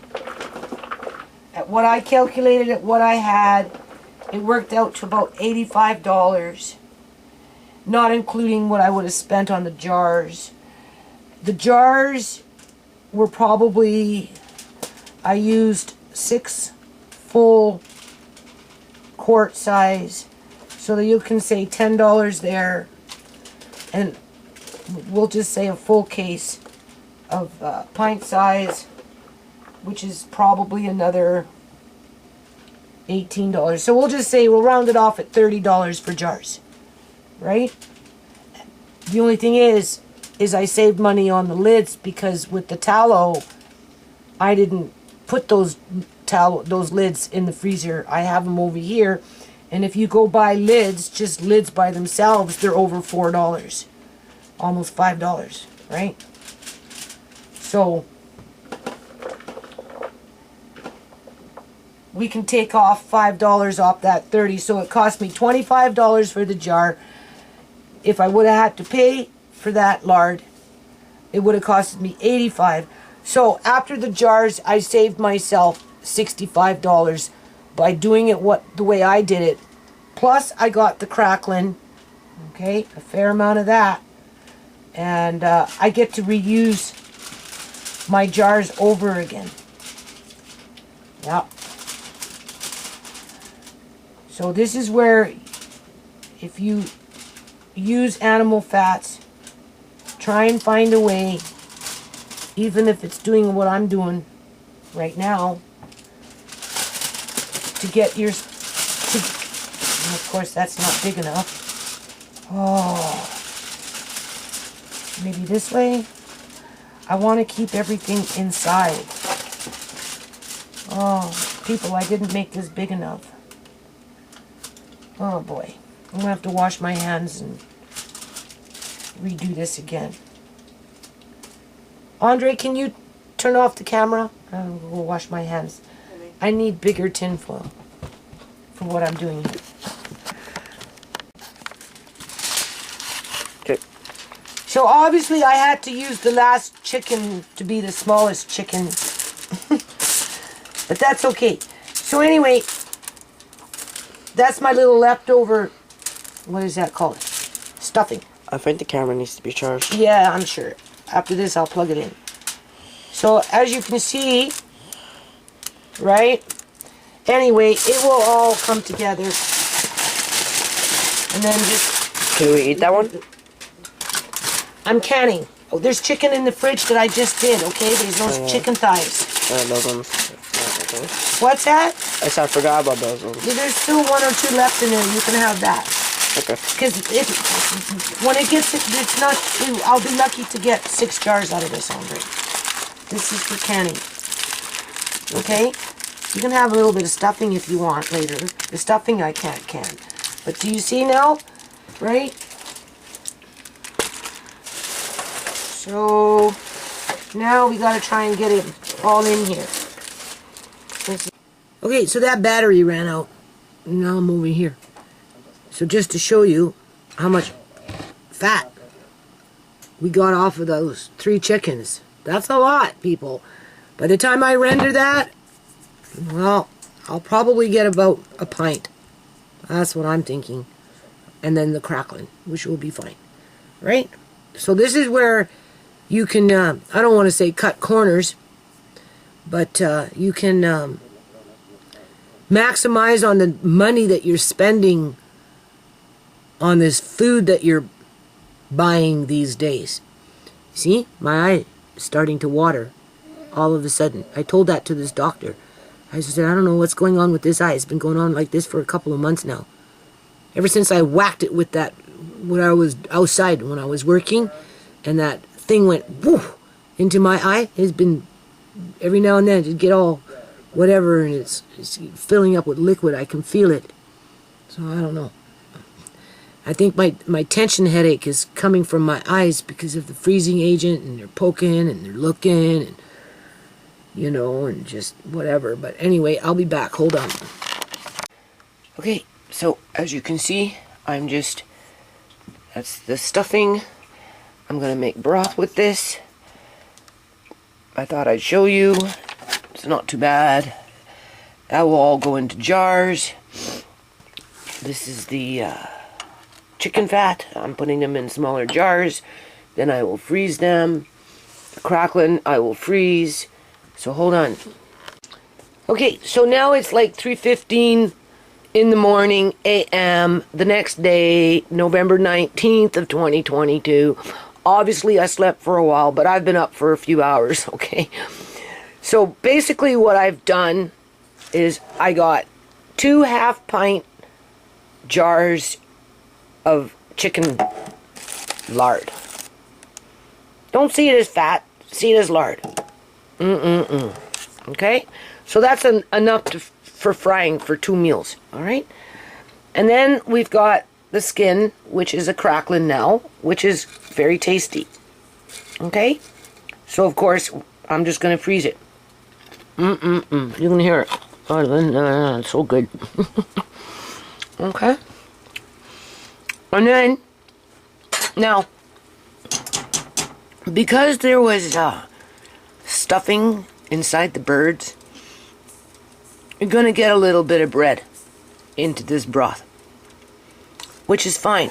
But we don't want to make it too cloudy if we can help it, because it will be the flour that will make it cloudy, right? So anyway, I'm just gonna get it. It hasn't even started to boil yet on me. I'm just heating it up slowly. So I'm just gonna get it to a low boil, and then I'm gonna turn it down, and I'm just going to simmer it till tomorrow. However, maybe even as late as until the evening. And I put a cap full of vinegar in there to help leach out the minerals and the calcium and all the vitamins and whatever that's inside the chicken bones. Okay, and then after the fact, I'm just going to strain it, and then I'm going to put it back in a pot, and I'm going to taste it, and I'm either going to use a chicken bouillon cube as a flavor, and that will be my broth going into my jars, or I'll just use plain salt, or maybe it will taste fine. We'll see. So now I'm going to go into the sewing room, take a look in there, think about if and what I can do, right? Considering what time it is in the morning. I should be sleeping, but I think what happens is when you do stuff like this, you know, like, again, it was a detour, people. It was nothing more than a detour, right? I wasn't planning on buying chicken and having to pull out my canner again, because my canner is downstairs. Oh, which reminds me.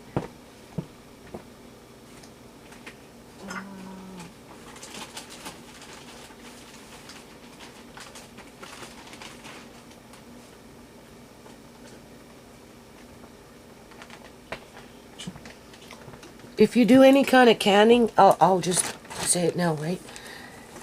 And you have a pressure canner, just in light of what's going on in the world, okay? For whatever reason, so many people are up in arms, and our ability to produce commodities like stuff like this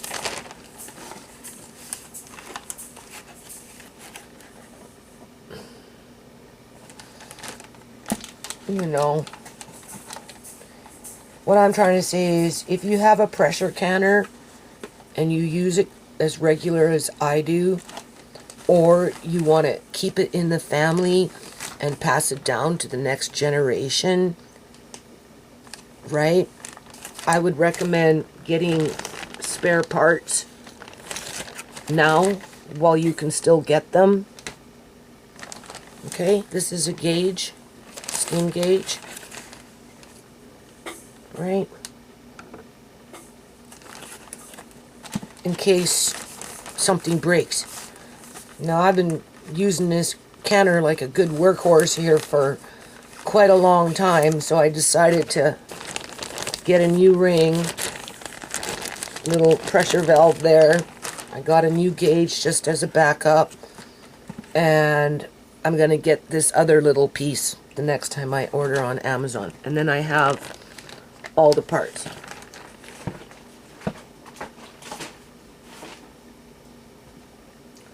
There's a little locking device on the pressure canner that, I mean, if that comes off, well, then I think the pressure canner becomes something else. I don't think you can use it because you won't be able to lock it properly. But other than that, those are the basic parts to a pressure canner. And just as a backup, you might want to order that and put it away and just save it if you ever need it, because when you need it, you might not be able to find it. That's what I'm trying to say. So, now, I'm going to bag up this chicken crackling. I'm going to put these in the fridge, put that in the fridge. I'll throw it in the freezer tomorrow, because that's in the playroom. And then just let those bones seep for a long time anyway, because I'm kind of tired. I have to go downstairs and bring up the pressure canner. I just took it down like not even 5 days ago. But when you find chicken like that, you know, it's a spur of the moment. It's like when I went and picked up the animal fat and there was that beef for $5 a pound. right? And chunk of meat, you know? And that was a really good deal. So you kind of have to buy it then.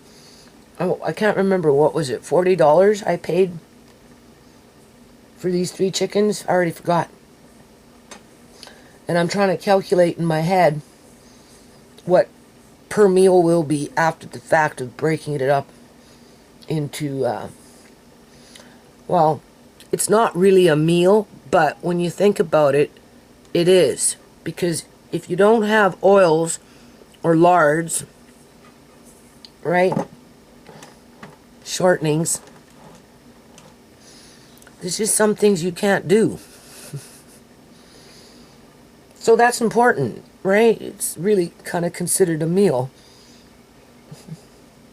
And stuff like this, you know, for what it's worth, you can grind it up into little pieces and sprinkle it in to potato pancakes or something like that, right? Or I'm going to have all this excess once I start making this stuff for Amari with these chickpeas, which I was talking about there for a minute, and then I forgot to get to the story. Organic Matters, you see, these companies are getting sneaky, okay? Now, I've been like scoping out these chickpeas for the last 2-3 months, but I haven't been wanting to spend $300 on beans right now, and the maple sugar, right? Because I've got the ladies' boxes that still need to go out in the mail. I haven't even washed those bottles yet. But anyway, and I'm debating about whether I should just cut to the chase and don't pay this and don't pay that, don't buy this, don't do nothing and just slap it onto a trademark that... So anyway, I went and I'm scared, right? I'm scared that they're going to run out of chickpeas, right? So I'm checking up, trying to confirm the weight to the price, and I go on to Organic Matters. I look up their chickpeas, what they've done, if they broken up their 55-pound bag, because I'm pretty sure they had 55-pound bag of chickpeas at I don't know what it was, like $125 or something like that, right? Or maybe a little more, I don't know, $135 or something. And I'm thinking, okay, that's a good deal, right? And for me anyway. And now they've broken them up into 25-pound bags at $83, almost $84 a bag. And they drop their shipping. If you pay $150, you get free shipping. Over $150. I was budgeting in $300 to get the free shipping. But what they've done is they've decreased the size of the bags, but increased the price to compensate for that shipping. That's what they've done, people, so I'm kind of choked. This is what I mean. You need to buy when you find it sometimes, because, this is going to continue to happen. That's the problem. Yeah. And it turns out a lot of people are starting to use chickpea as an alternative to their regular food, consumption, and to replace things like meat and that type of stuff. So that's going to put a bigger demand on chickpeas. The more people that jump on that bandwagon. Oh my God, can you not hear this? Oh, it's so good.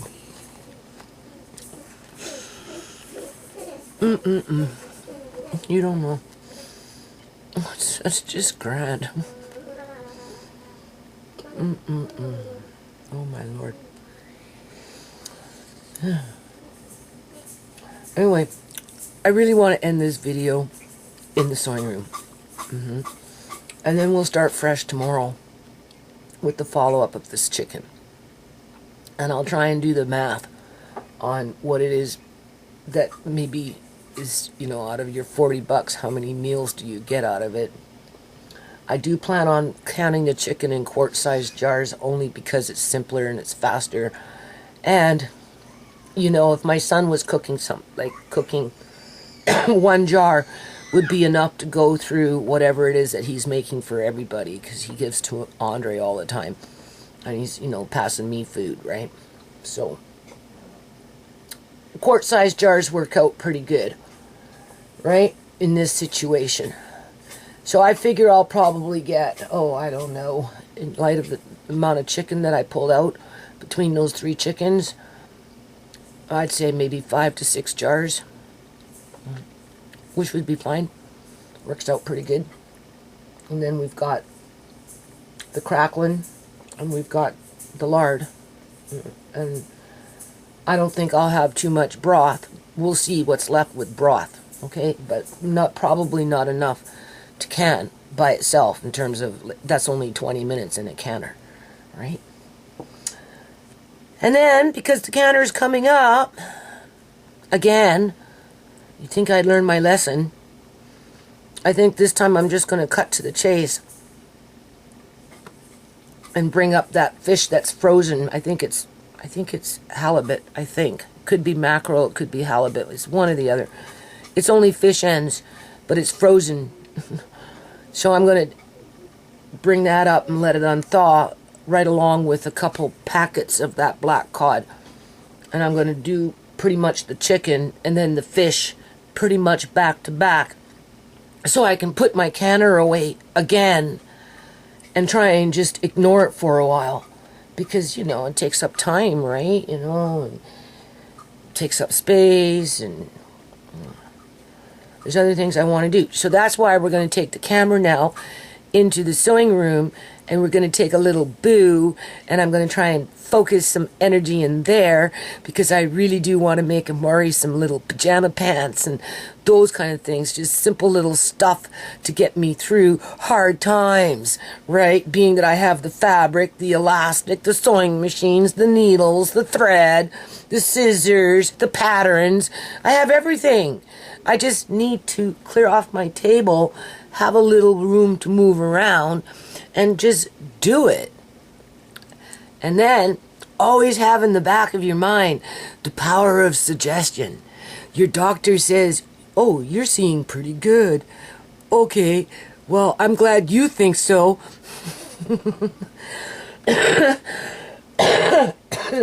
So maybe with that said, after I'm done all this canning and put my canner away again, maybe I'll get into my spices and I'll look for my fennel seeds and my pine needles, and I'll see if I can mix up a little brew of tea that could help my eyesight, so that we can make my eye specialist's words ring true. Right? Yeah. Power of suggestion. Is it even possible? Oh, I love this stuff. You don't know. Oh, it's so good. You can see my eyes just like, woo. Okay.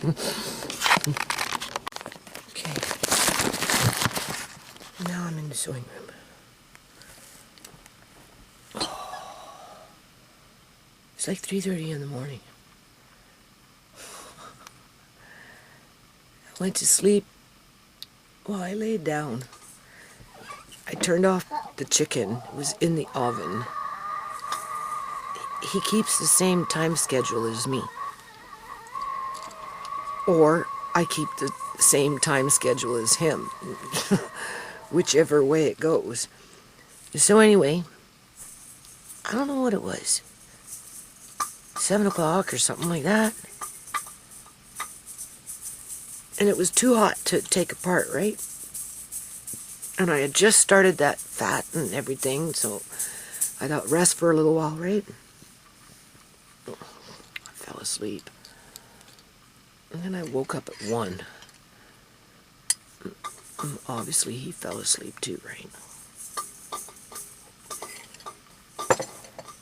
This is what I tried to explain to this doctor.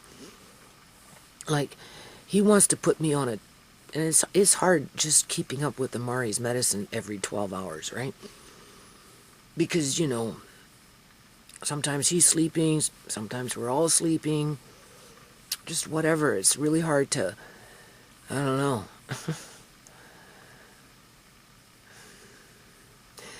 Maybe I should be thinking, instead of 9 and 10, I should be thinking 7 and 8, right? Because, but then what's going to end up happening here is, I'll tell you what's going to happen.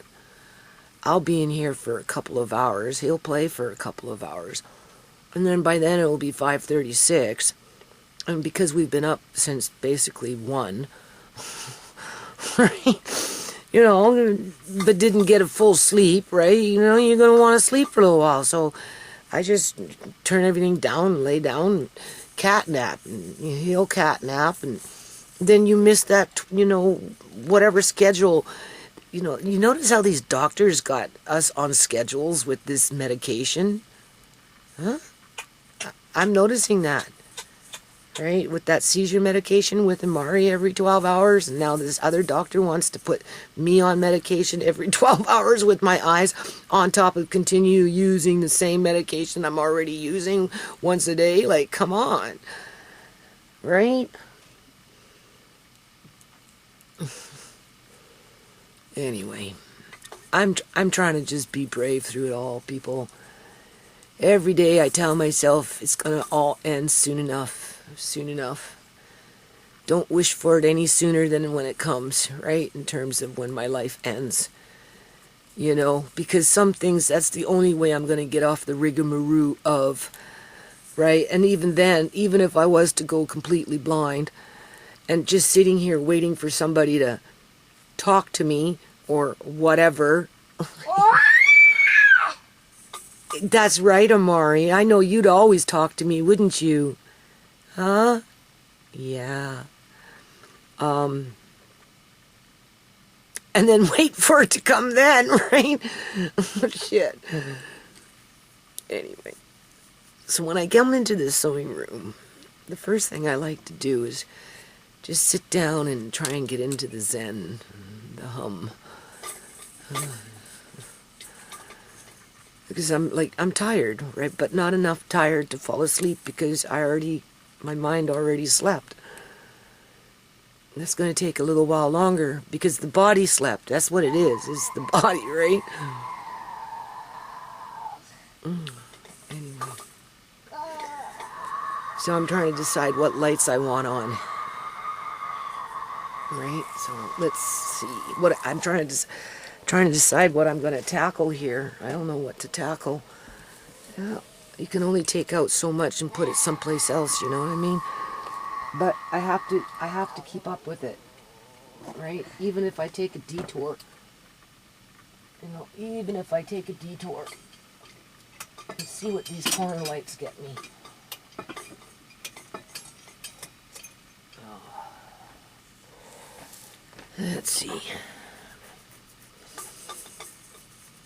I so gotta get on with this. It's taking too long, people. Oh, I miss the good old days, you don't know. When it comes to this kind of stuff, being able to actually sew, oh yeah. I'm trying so hard to get back even just a little bit of that, but it's tough. So anyway, I'm in here now. I'll show you in a minute where I'm at with it. I got my bucket of water still sitting there. I came in with fresh water, pretty much. Started doing things, and then got distracted with that eye appointment and Walmart haul, right? But that's the way you have to do it, though, If you're going to have any sense of food prep in your house at a, I guess you could say affordable cost, right? At least long term, right? Maybe not short term because you're spending money like you maybe not should be spending, like I dipped into my overdraft. So I didn't save anything because I have to pay it back, right? Before my account is balanced, And then I think, well, you're just sabotaging yourself. You're just spending the money so that you don't have the money when the time comes to re-register the trademark. You're just psychologically, unconsciously sabotaging yourself. right? Because deep down inside, you know that you're just wasting your money if you do it. After 22 years, you think you'd know, right? And anything that you think that you might want to do or could do, you could do without a trademark for as much as a trademark gets you.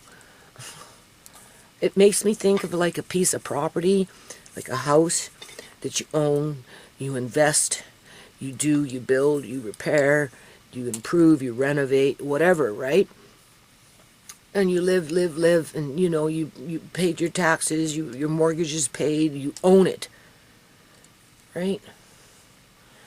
But then along comes the city and takes it away from you because you didn't pay your property taxes.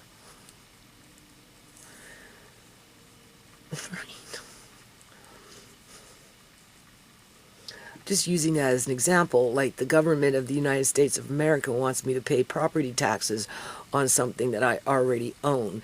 And being that I don't want to pay $1,400 Canadian for a pipe dream, my pipe dream that is, right? You know, it's not like I didn't give it my best effort and reached out to a whole bunch of different kinds of people. Like I said, it wasn't any one particular person in general. You know, it was a variety of people with a variety of personalities, with a variety of agendas, right? And none of it worked, like absolutely none of it. So what makes you think that another 10 years you can make it happen? When if it's going to happen, it's going to happen, right, without that $1,400. In other words, whatever I do over the next 10 years, it can still happen. And if I really wanted to, I could put the application in again and start fresh, which is more financially economical because you've got more years for your dollar amount. I've already done it, been there, done that, I already know, right? I feel cheated with the American government saying, well, you got to cough up $1,400 just so that you can, what, stroke your ego? Am I stroking my ego? Like, I'm really questioning myself. Like, why can't you just let it fucking go? Like, who cares? Why do you care? Why do you care? Why is it so important to you to be able to be waving around that American flag? As if you go out and do anything anymore to be even waving one. At least in the good old days, I was out in parks and courtyards and children and outside of businesses waving those flags. But for what it's worth, what did it get? What did it get me, people? Blind. It got me blind. Yeah. Basically. So why would a blind woman, I don't know, like why? That money, I can get 3 pairs of glasses that suit my needs. I can find a really good optometrist that can take the time with me to sit down and do the various things that I do in a basic sense. For example, I need to look in front of a computer and try on different lenses to let you know which one works the best for me so that you can make me my own pair of glasses. And then we're going to move over here and pretend that it's a kitchen. I'll even bring a freaking pot and spoon with me. And I'll let you know, or a knife and a potato. There you go.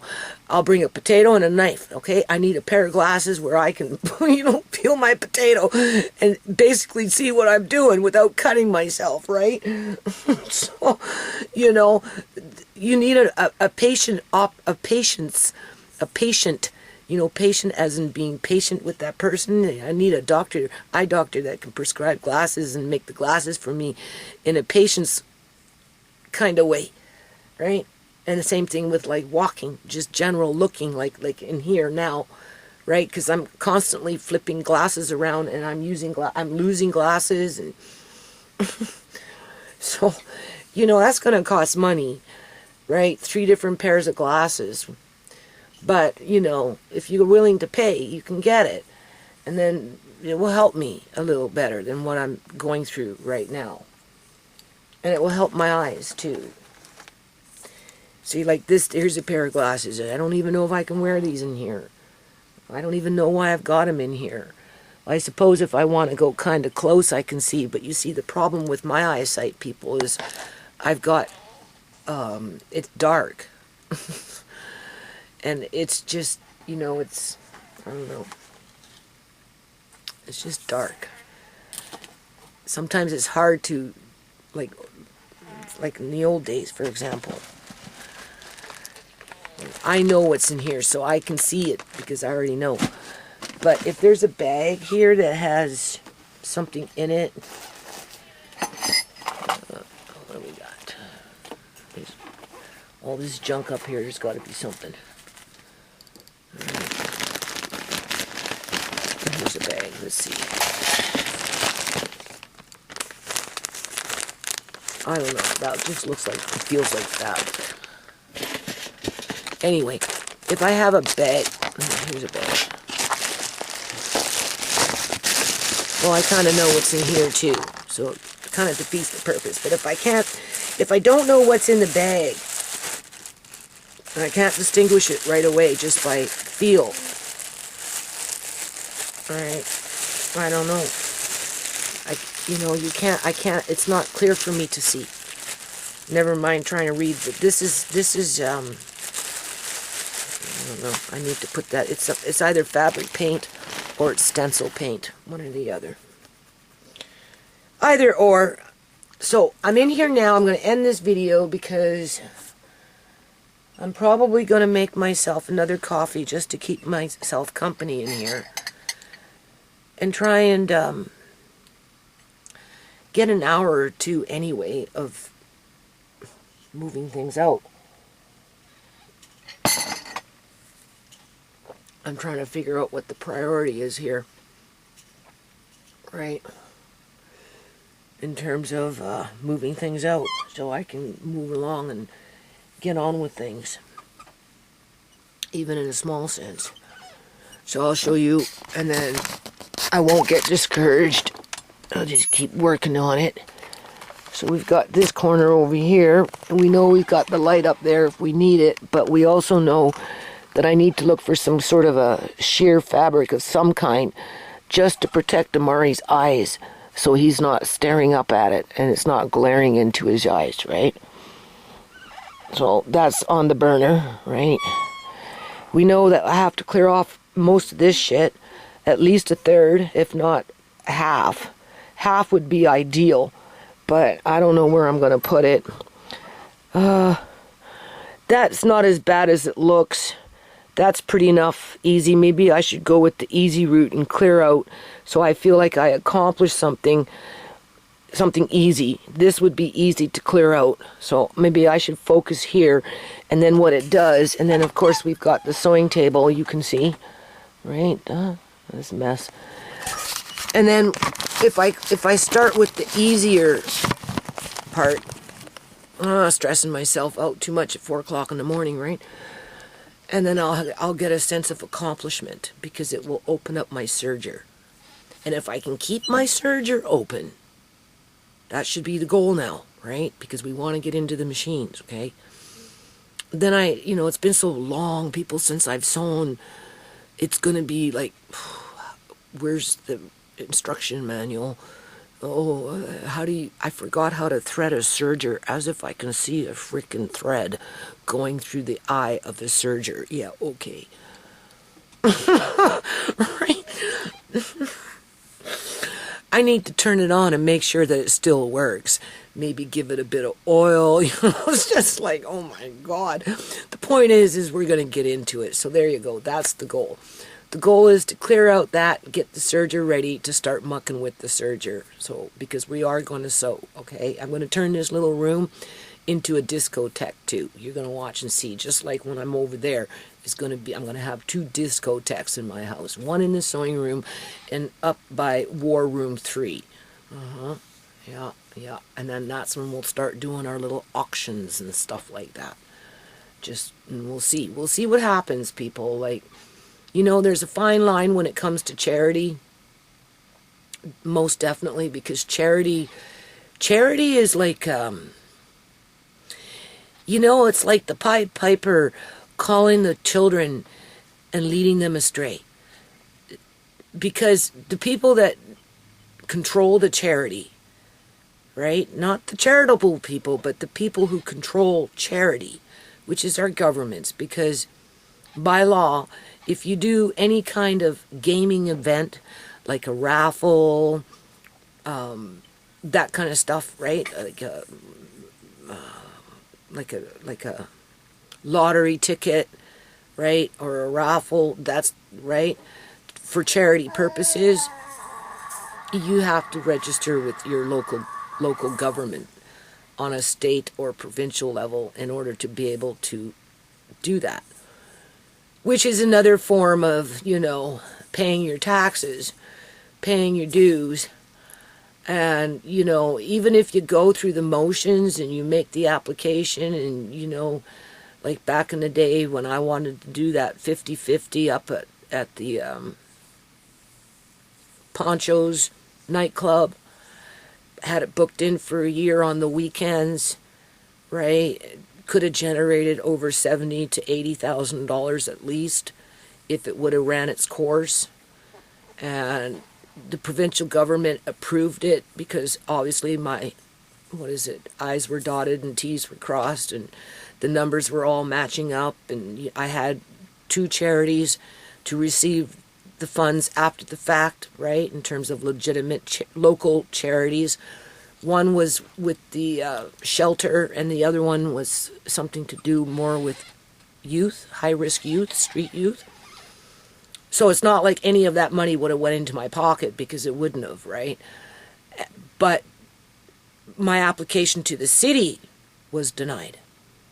That's the thing. Because through my application for the 50-50, I wrote in, I guess, an application to the city to extend the hours of operations for the nightclub for an extra hour as a fundraiser to carry on with the raffle, to provide services to local charities, non-profits, and the city denied it. So a half a year to write all that and crunch the numbers and put the application in and blah blah blah, and you get turned away. But yet you've got these people over here gambling and these people over here gambling, like through their charities or whatever it is. What I'm trying to say is sooner or later you're going to realize that the cards are rigged. They're rigged against you, right? You're the one that's going to be the fall girl or guy, right? Depending on your sex.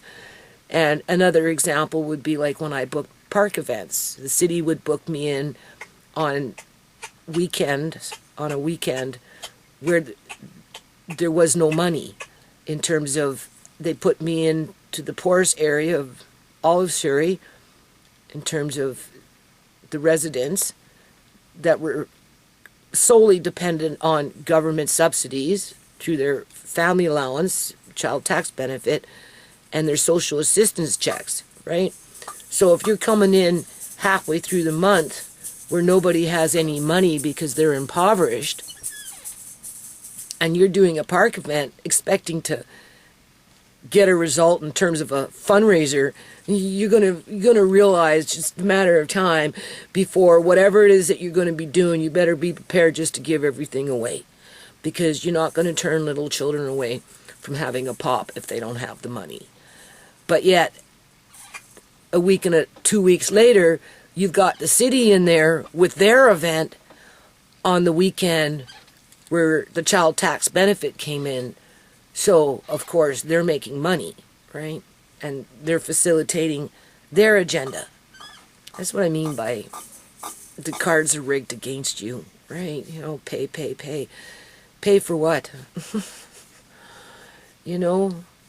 I'm not in no position to go back and do a park event. It would take a dedicated team to help me, a core team, and I used to have that, right? But my government, they made it too hard for my family people, and they injured through their workers, right? Too many of my family members, and they not only injured them, but they completely removed them off the freaking planet. you know, and then they left a bad aftertaste in terms of what happened to their bodies. Like, seriously, what happened to their bodies? That should always be a number one question. No, you know, never drop the ball on what happened to Shamay's body, what happened to Sierra's body, and even what happened to Uncle John's body, considering what they did to him. Okay? Right? And then we have the living. What happened to Amari's body? Why? Why did it happen? Don't drop the ball. You should want to know why it happened, people, especially when you've got someone like me so outspoken trying to tell you what happened. And if they did it to Amari on purpose, to which I do believe that's what happened to him, for a research study, for institutional racism, for bigotry, and in terms of the people who injured him were not of Caucasian descent. They were not of African descent. They were of Indian descent, in combination with those, I wanted to say, putrid Catholics. Because it's not necessarily about race, you know. The ball could bounce anywhere. That's one thing that my son was right about all these years. You know, every race has issues to some degree or another. The point is, though, is my government is using an immigrant population to replace the Canadian-born people at the expense of exploiting the poorest of the poor in this country that were born in this country for a political agenda. You know, so do I need a trademark to talk about that shit? No. No, and I probably won't stop talking about it at some point. Right now, I'm just trying to focus on things and just kind of like get caught up. And I like to produce a product, right? So if I figure I can clear out this a little more, won't be long before I'm sewing something, and that will be good. All right, get Andre involved somehow. Maybe Tisha will come in and sniff around and say, well, let me try it. You know, she's a little bigger than me. My children were bigger than me. The only ones who weren't bigger than me was Sierra. Shamay was bigger than me. Marcane is most definitely bigger than me. He's almost three times bigger than me. And my son Brooks is bigger than me. And Tisha is quite solid, okay? And she needs just, if she has a little bit more room to come in here and just get into the, right? You never know. You never know. So you got to stay positive. So the best thing for me to do is find my coffee cup. Here it is. Okay? Go make myself a coffee. I'll go and turn on my other computer, my Windows 7. I'll start getting this up and getting it ready to convert.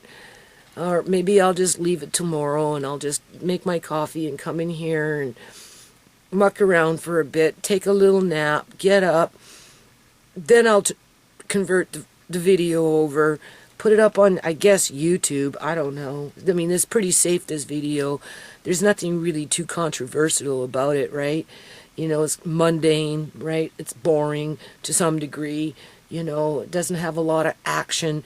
But it has substance because, you know, I'm encouraging households to, instead of thinking meals around month to month, right? As in, there's always going to be meals month to month. Because nothing in society is going to change outside of maybe food just might become a little bit higher. Might. What are you doing? What was that? What was that? What kind of noise was that?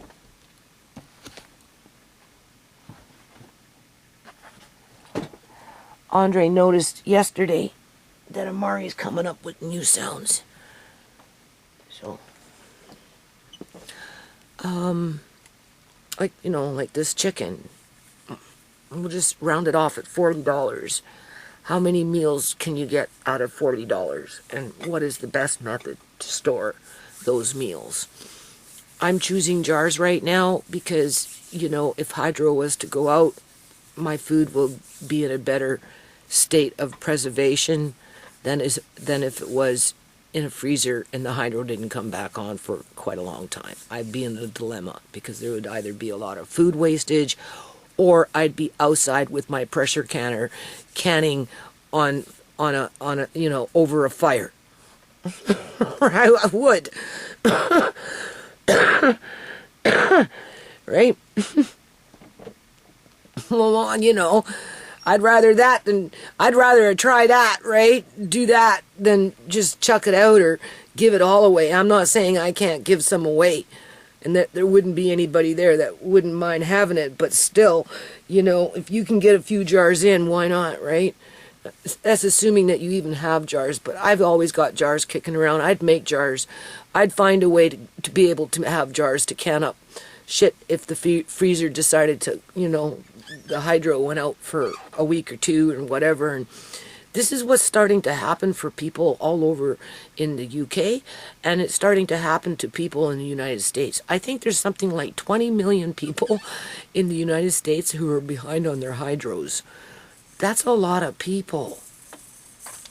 That's a lot of anguish and just, I don't know. So yeah, think about canning your meals in advance. If that's what gets you motivated to do it, even in a small way, you don't, right? Because of your living circumstances or whatever it is, you can always encourage one of your family members to get on that bandwagon and help them to do it. And this way it will come back to you if you should all need it, right? Like, I'm really grateful that Tisha ain't harassing me right now about food. I've been just kind of waiting on it. Why do you need more jars? Because I'm asking her to get me jars. I'll leave it on this note, people. We know I'm asking her to go get me jars, right? She didn't today because she got busy, so tomorrow she'll be like, I'm going to ask probably for 2. I only need 1, but they're always good to have as backup. And if they have 2 cases, I'm going to buy them. And work on getting rid of these miscellaneous things I still have in bags. Just fucking jar them up and get them out of here so I can clear out my kitchen, right? And yeah, I'm just waiting for her to say something. Why do you need more jars? I thought you said you were done. She hasn't said it yet, which makes me think that in the back of her mind she knows I'm backup for her if something should happen. Right. I already got it in my head, people. If it gets real bad, Tisha can come home with a couple of boxes, fill up her boxes, and go away happy in terms of food. I hope it never comes to that, because then times are really getting tough if it comes to that. But if it does, as a blind woman, looking back from the time that I could see, I'd say it was all worth it. Yeah. So that's what kind of keeps me going, right? And I really just need to avoid staying away from grocery stores. I wasn't too happy with the dollar amount that I paid for what I got in terms of at Walmart, but it wouldn't have mattered where I went. If anything, it probably would have costed a bit more somewhere else, if anything. So I'm not putting down Walmart's prices on their products. I'm just saying that, in terms of value for your money, most definitely our governments are building on that manufactured poverty that's got everybody paying their freaking taxes but not getting the green light to go off and do things or to even succeed at anything for that matter, unless of course you're in the cool crowd. It always goes back to the cool crowd, doesn't it? Right?